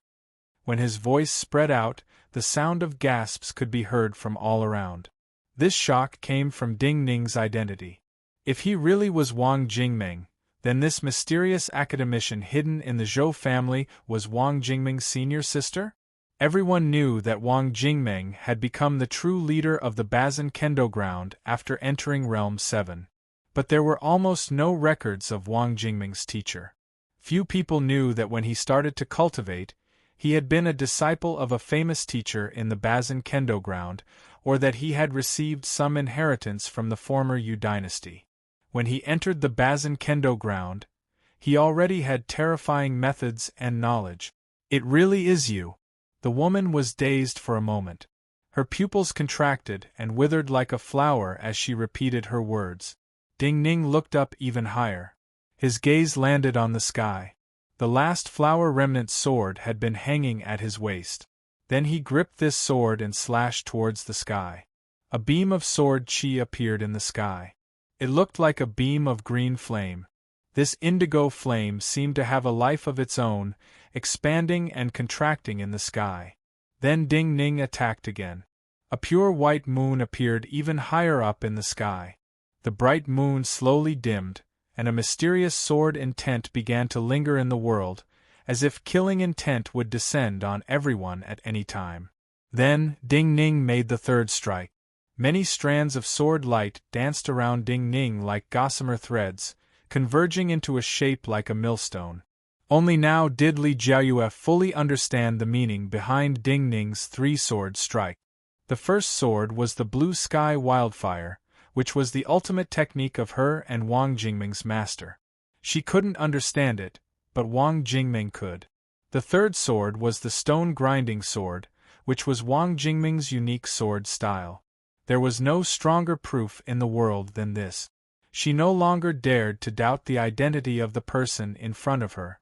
Even if his appearance and figure had changed completely, she was sure that Ding Ning was that person. However, at this moment, Ding Ning sheathed his sword. His fingers moved slightly.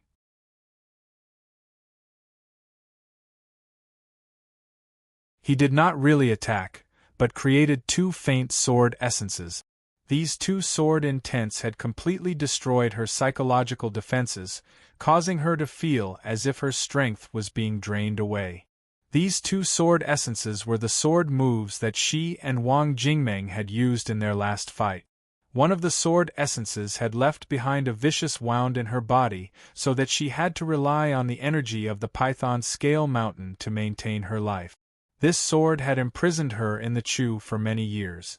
Even if there were people in the world who could learn her and Wang Jingming's sword essences, no one could use sword essences to imitate the scene of their last fight. So she knew this was real. That person who had died had come back to life, and appeared in front of her with a different appearance. She started to tremble all over. You are too cowardly, so when you were threatened, you stood on Jing Xiu's side, betrayed the Bazin Kendo ground, and betrayed the secrets of many people. Kneel with your sword. You are no longer my senior sex sister, but I can forgive you. Ding Ning lowered his head and his voice grew colder. You should know that this is the rule of the Bazin Kendo ground. Kneeling with one's sword in the Bazin Kendo ground meant submission. This meant that this sword and this cultivator's name belonged to the person he submitted to. He would no longer be equal, and would accept restrictions, and become a loyal servant that could not betray him. When Ding Ning's cold voice sounded, Li Jiayue's knees weakened.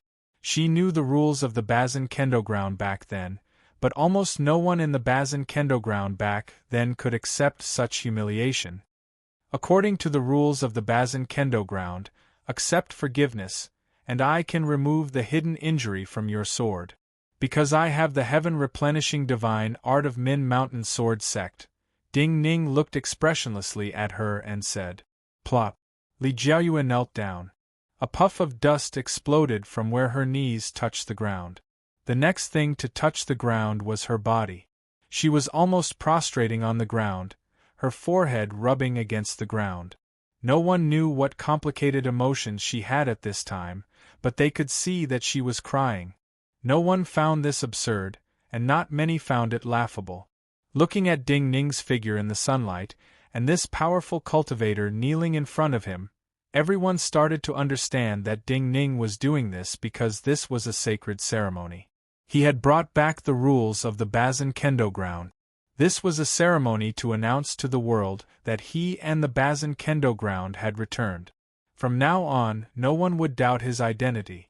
This was the true reason he did not kill Li Jiayue, and had this powerful cultivator who had betrayed the Bazin Kendo ground kneel in front of him and accept his forgiveness. The surroundings became completely silent.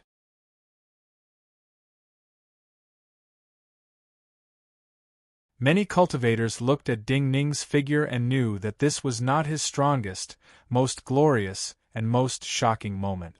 But even so, many people had the thought that this was what a cultivator should be like. It was no wonder that so many cultivators were willing to risk everything to follow him back then. In the dark carriage, Zhou Qinyun's breathing calmed. He was not as nervous as before, but his clothing was soaked in sweat. He finally understood why the Gongyang family had shown a submissive attitude from the start. The other's level was too far from his prestigious family's. They were not on the same level. A carriage quickly left before Li Jiayue could get up. Many people understood that this was the Xia family's carriage. The opposing power of the Zhou family had been taken care of without any bloodshed. Then who was the opposing power of the Xia family that was left? What kind of attitude would they have now? Ding Ning was not in a hurry. He stopped at the Zhou estate and waited for the Xia family's response.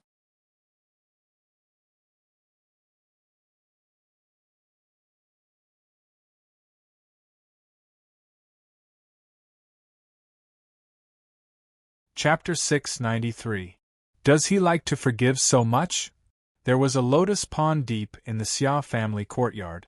A man in indigo robes stood in front of the lotus pond. This man in indigo robes had clearly lived in the Nanquan commanderies for a long time. Even his speech carried the accent of the Nanquan commanderies, but his attire was no different from the people of Chongling. More accurately, his clothing, some of his accessories, and the cloth band he used to tie up his hair were all styles from Chongling more than a decade ago. His features had the distinct characteristics of Chongling people. His face was slightly square, his figure as straight as a sword, his shoulders wide, and his skin slightly yellow. He was not as handsome and exquisite as the people of the Chu. Yet his presence was completely different from ordinary Chongling cultivators. When he spoke coldly, the lotuses full of life in front of him silently withered. Some of the fresh energy turned into faint indigo energy, and then into faint black and cold energy that gathered in his palm. Even in the Qi dynasty, many cultivators thought this method of silently consuming the energy of living beings was an evil method. Cultivating this method had the greatest effect on lifespan. In other words, if one forcefully took too much energy into their body, they would easily die earlier than others. Since he used this method to bring the Bazin Kendo ground back into the world, and since he likes to be public so much, then I will meet him in public. This indigo-robed man who seemed to have locked himself in the past slowly turned around. He looked at the Xia family members who could not withstand the pressure and said coolly, "Send me to see him." These words were a kind of release for the Xia family members. A carriage quickly arrived in front of the indigo-robed man. The interior of the carriage was exquisite and grand, but the outside was very poor. The indigo-robed man knew why the Xia family did this. Because Ding Ning had come to the Nanquan commanderies in a very ordinary carriage. Now, there were no objections to his identity. Since they were meeting him, the Xia family did not even dare to appear more ostentatious than Ding Ning's carriage. The Xia family had actually submitted long ago and could not withstand the pressure. The indigo-robed man did not care. When he closed his eyes in the carriage, there was a slight disdain at the corners of his mouth. After going around in circles, the ones who were caught up in the dispute were still the same group of people back then. In the end, the battle between those people from back then was still ongoing. In the next moment, a trace of grief and anger appeared on his face, but it quickly disappeared and turned into indifference. On the road that the carriage wheels rolled over, the green grass quickly withered and turned yellow. The energy that first turned green and then black wrapped around the carriage wheels.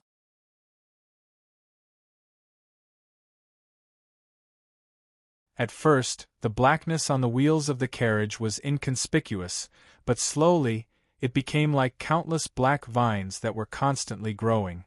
Bubbles kept popping out of the gutters on both sides of the road. No matter how cold and calm the face of the green-robed man in the carriage was, the natural reaction of the energy was unable to conceal the chaotic emotions in his heart. Looking at these astounding appearances, all the cultivators gathered in Nanquan commanderies were sure of the strength of the cultivator in the carriage, but they could not guess this person's identity. Could this be a cultivator from the great Qi dynasty? Why would such a cultivator hide in the Xia family, and why would he stand so firmly against the Bazin Kendo ground? Even more importantly, the presence he exuded did not seem to have any intentions of submitting to Ding Ning. Resentment has taken form. This is harder than I imagined. Because I owe him. You do not have to come out. When he saw the carriage that came from the Xia family, Ding Ning's expression grew grave. He walked out of the Zhou estate alone to the outermost bridge to meet this carriage. The moment the Xia family cultivator saw Ding Ning's figure appear on the bridge, he reined in his horse and wanted to stop the carriage far away. However, the instant his hands exerted force, he was already sent flying out of the carriage by a wave of cold power without any resistance, landing at the back of the carriage. The sound of rapid breathing could be heard. The carriage did not slow down and charged under the bridge. Just as many people thought that this carriage would crash into Ding Ning on the bridge, the carriage stopped. Ding Ning's expression did not change. He solemnly bowed slightly to the person in the carriage, who had not yet appeared. The surrounding people who saw this scene were all silently shocked. What kind of person was worthy of him bowing first? "It seems you have guessed who I am," the indigo-robed man's voice sounded. He appeared at the front of the carriage, but did not get off. Just like Ding Ning had looked at Li Jiaoyue, he looked down at Ding Ning. His voice was extremely calm, but when this type of voice sounded, the black energy wrapped around the carriage wheels were like countless startled bats, flying into the sky in all directions. "You should be official Shang's eldest disciple, Wen Guanyue," Ding Ning took a deep breath and answered. The indigo-robed man did not deny it. He looked at Ding Ning and said, "You can forgive others, but who will forgive you? You are still alive, but my teacher is dead. He cannot forgive you." After a pause he continued, "I won't forgive you either. Even if you can kill me today, you need a reason to kill. If you feel you have a reason, then kill me." This man's voice exploded in the minds of the surrounding people like thunder. In the past, the Bazin Kendo ground had first relied on the Shang family for the reform.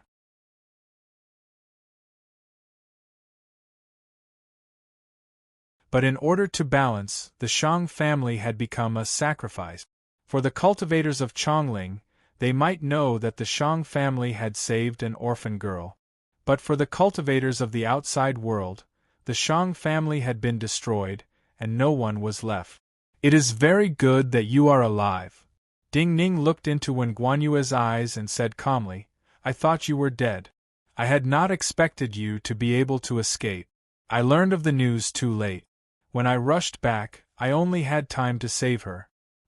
Even if she is the only one left, and you saved someone else, do you think it is all due to you? If my junior sister had not pretended to be her to draw away many cultivators, if my friends had not fought to the death, would you have had the time and chance to save her?" When Guanyue laughed loudly. "Do not forget, you personally asked my teacher to help you, but did you fulfill your promise to my teacher? I do not owe you or the Bazin Kendo ground. Only you and the Bazin Kendo ground owe the Shang family. So I will not forgive you.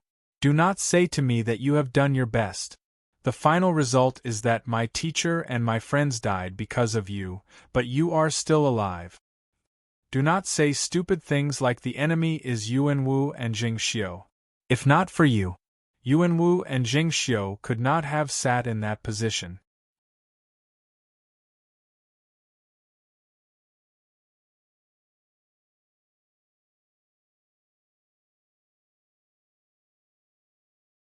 Chapter 694. Do not worry about anything. Even if I die, it will be me, and not the Xia family.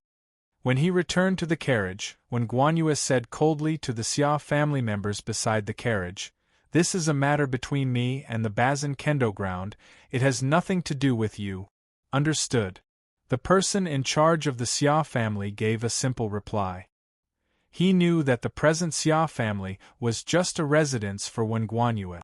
What was in front of Ding Ning and the Bazin Kendo ground was not the private army of the Nanquan commanderies, nor the power the Xia family possessed. They needed a name. They needed a reason. This was not just solving the problem of whether Consort Zhao and Xiang Yan's remnant army could pass through the Nanquan commanderies. Some things could not be explained. The problem of whether Ding Ning and the Bazin Kendo ground qualified to be the leader of the forces against Yuanwu and Jing Xiu. No one can stay out of this alone. In the moonlit night, a woman said softly to the old man behind her, "Senior sect brother has his opinions, but the Shang family still has people. He cannot completely represent the Shang family. This woman was dressed in a red robe. She spoke in a gentle and soft manner. Her soft voice was filled with sorrow and helplessness. She was on a small boat. The small boat was docked at a wild ferry where small merchant ships gathered. At this time, most of the people on these small merchant ships were the families of wealthy merchants who had fled the Chu capital in the flames of war. The rebirth of the nine-death silkworm, that person and the Bazin Kendo ground, had caused too much of a commotion in the Nanquan commanderies. The news had spread so quickly that even this wild fairy quickly learned of what had happened in the Nanquan commanderies. At this time, they were talking about the Shang family. She called herself our Shang family. Naturally, she was the eldest miss of the Shang family who had been hiding in Fish Market. When he heard her say these words, the old servant behind her released a light sigh, and then began to move the boat. The little boat glided quickly on the pitch-black surface of the water. Before the sun had even risen, they had already arrived at a pier very close to the Xia family home. Nanquan town was more troublesome than ever before. The arrival of such a small boat naturally could not escape the attention of the Xia family. Sensing the faint cultivator presences around the docks in the darkness before dawn, Miss Shang looked down slightly and said in a gentle and low voice, "Wen Guanyue is my senior sect brother. My surname is Shang. I want to see him." In the darkness there were several rapid gasps, followed by the sound of something flying through the air. In just 10 breaths of time, a steward of the Xia family arrived at the pier with a carriage. His tone was extremely respectful as he invited her into the carriage.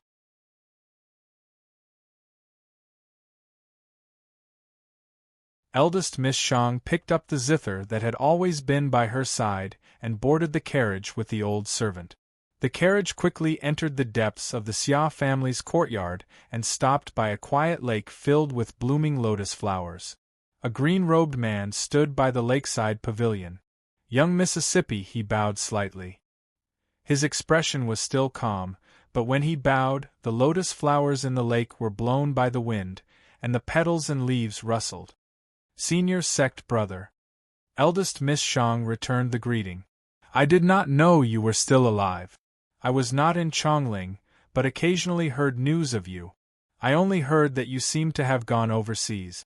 I had not expected you to be here, and so quickly." When Guanyue stood with his hands behind his back, his tone filled with emotion. Eldest Miss Shang said unhurriedly, "In a world like this, it is not possible to stay out of it and find a quiet place. I left Fish Market and followed the river into the sea. I originally wanted to leave this conflict, but coincidentally, I discovered the traces of the nether float. I felt something was wrong, and when I reached the Chu, I was too late to warn them. In the end, the Chu capital fell before I could warn them." "You coincidentally discovered the traces of the nether floats even after leaving the sea. But it is no wonder. Teacher was the only cultivator in Chongling skilled in ghostly methods. Junior sect sister, you received his teachings, and it is not a big deal for you to coincidentally find the traces of the nether floats." When Guanyue nodded, eldest Miss Shang looked at his flashing eyes in the darkness. She thought and slowly said softly, "Everyone should have a chance to correct their mistakes. Also, some mistakes are because they trusted the wrong person." Finally, we have reached the main topic. When Guanyue took a deep breath, looked at her and said, "So this is your goal in meeting me?" The matter of the Shang family caused him to break off relations with Yuanwu and Jingxiu. Also, I was able to survive in Chongling and live for a long time, not because of Jingxiu's benevolence, but because of an agreement between him and some old people of Chongling. He owes the Shang family an explanation, but I also owe him my life." Eldest Miss Shang nodded and said, "You cannot forgive him, but I do not want you to stop him at this time. This is your goal, but my goal is not to stop him." When Guanyue suddenly laughed. He laughed from the bottom of his heart, but the laughter was exceptionally cold. Eldest Miss Shang frowned slightly. The old servant next to her immediately had a bad feeling. My goal is you, junior sect sister. When Guanyue looked deeply at her and smiled sincerely, he said emotionally, actually, many of the things you say are correct. Including the fact that you were able to survive in Chongling because of an agreement between him and some people in Chongling.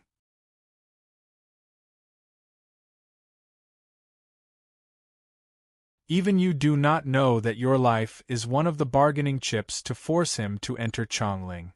But keeping you alive is keeping you as a bargaining chip, in case the 9-death silkworm reappears in the future. Now, the 9-death silkworm has reappeared, and it is his rebirth. This way, junior sex sister, you are even more important. One of the bargaining chips against him in the past. I wonder what kind of use you will have now?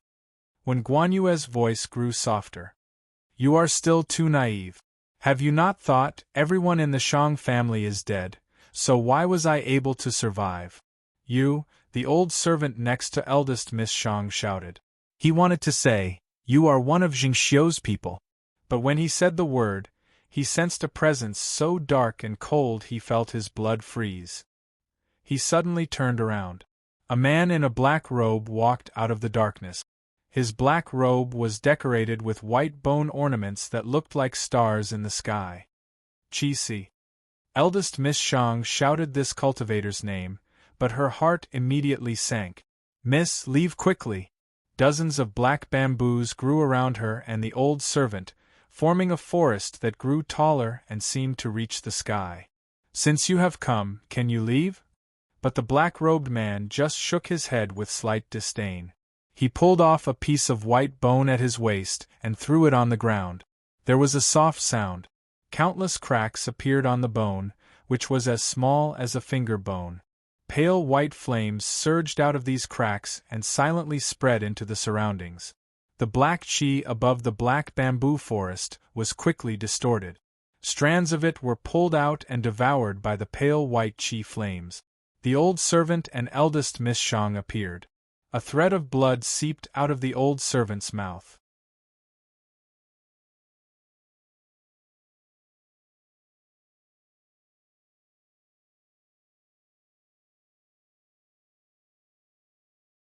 Chapter 695. Are you really not leaving any leeway? Miss Shang's voice sounded faintly. She looked at Wen Guanyue and Chi Siren.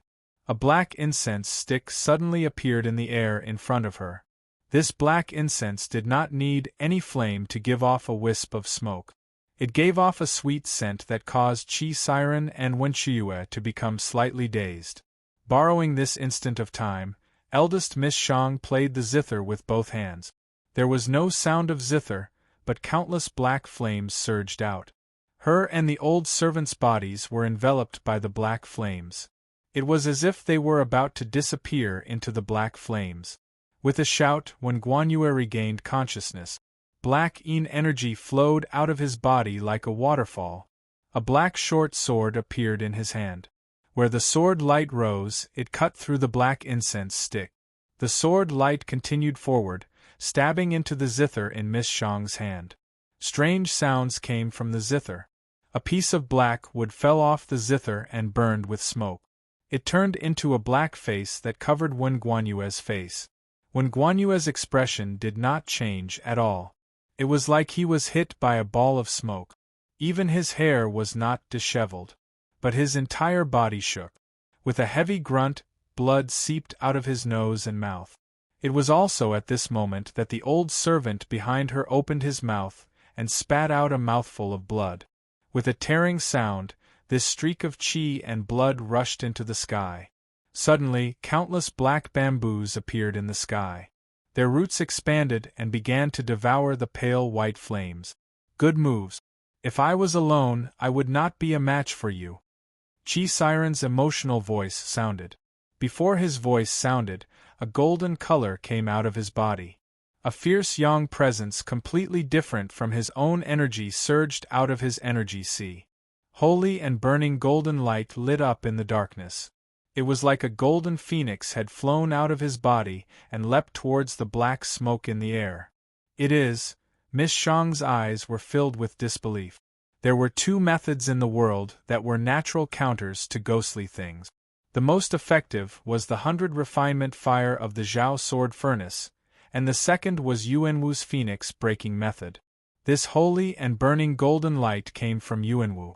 Without any hesitation, the moment she reacted, a soft popping sound rang out from the depths of her energy sea.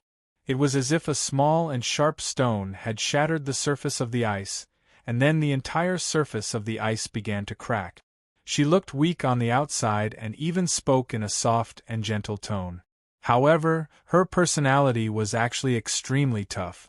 Now that she knew that she couldn't escape, she instantly shattered her own jade palace in her chi aura sea to seek death. Even if he were to die, he would never allow himself to be used by others.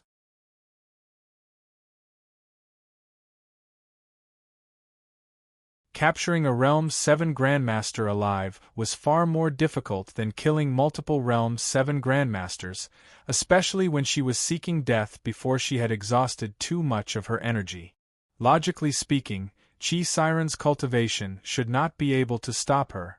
However, it was also at this moment that Chi Siren slapped something out of his hand.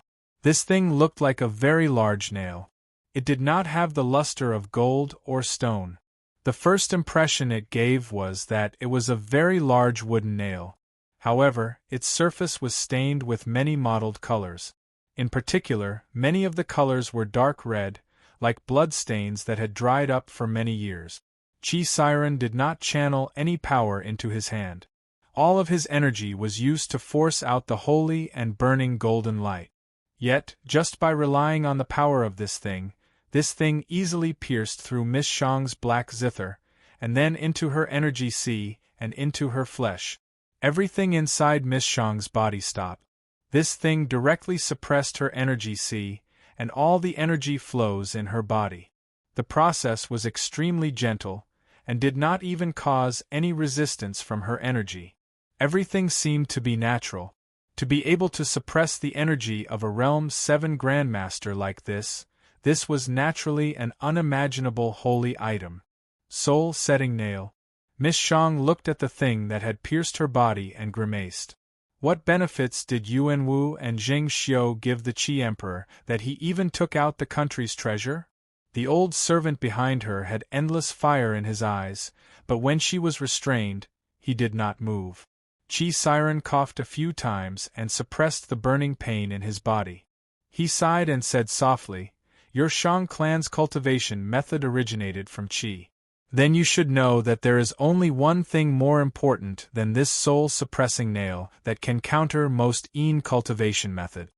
Miss Shang stilled slightly. She immediately understood and sighed. The head of the 12 shamans? The soul-setting nail is something that guards the royal family, and can intimidate all the sects in the Qi. But it is just a seal weapon. How can it compare to the 12 shamans? Chi Siren sighed and said, "Miss Shang, it is good that you understand. This is a transaction. The Shang and the Qi have some connections. I do not want Miss to die here." "Is that so?" Miss Shang was not angry and her tone was still gentle. "But I saw that you were shocked at my cultivation. You came here with the soul-setting nail. Did you really come to deal with me?" Chi Siren frowned slightly but did not disguise it. He said, "I cannot hide it from Miss Shang. This soul-setting nail was originally prepared to be used against Yan Ying's disciples. Your emperor always called Yan Ying his teacher. For the Deer Mountain Conference, Yan Ying died there. But in the end, for the 12 shamans, your emperor worked with the enemy.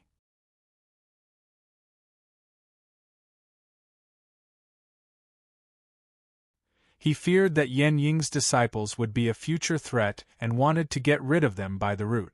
Miss Shang shook her head coolly and said softly, "In the past, my father and I often said that for a sect or a dynasty to prosper, the most important thing is energy. Now, in the eyes of your emperor and you, the 12 shamans are more important than energy. I do not know what you are thinking." In this moment, Chi Siren was slightly dazed.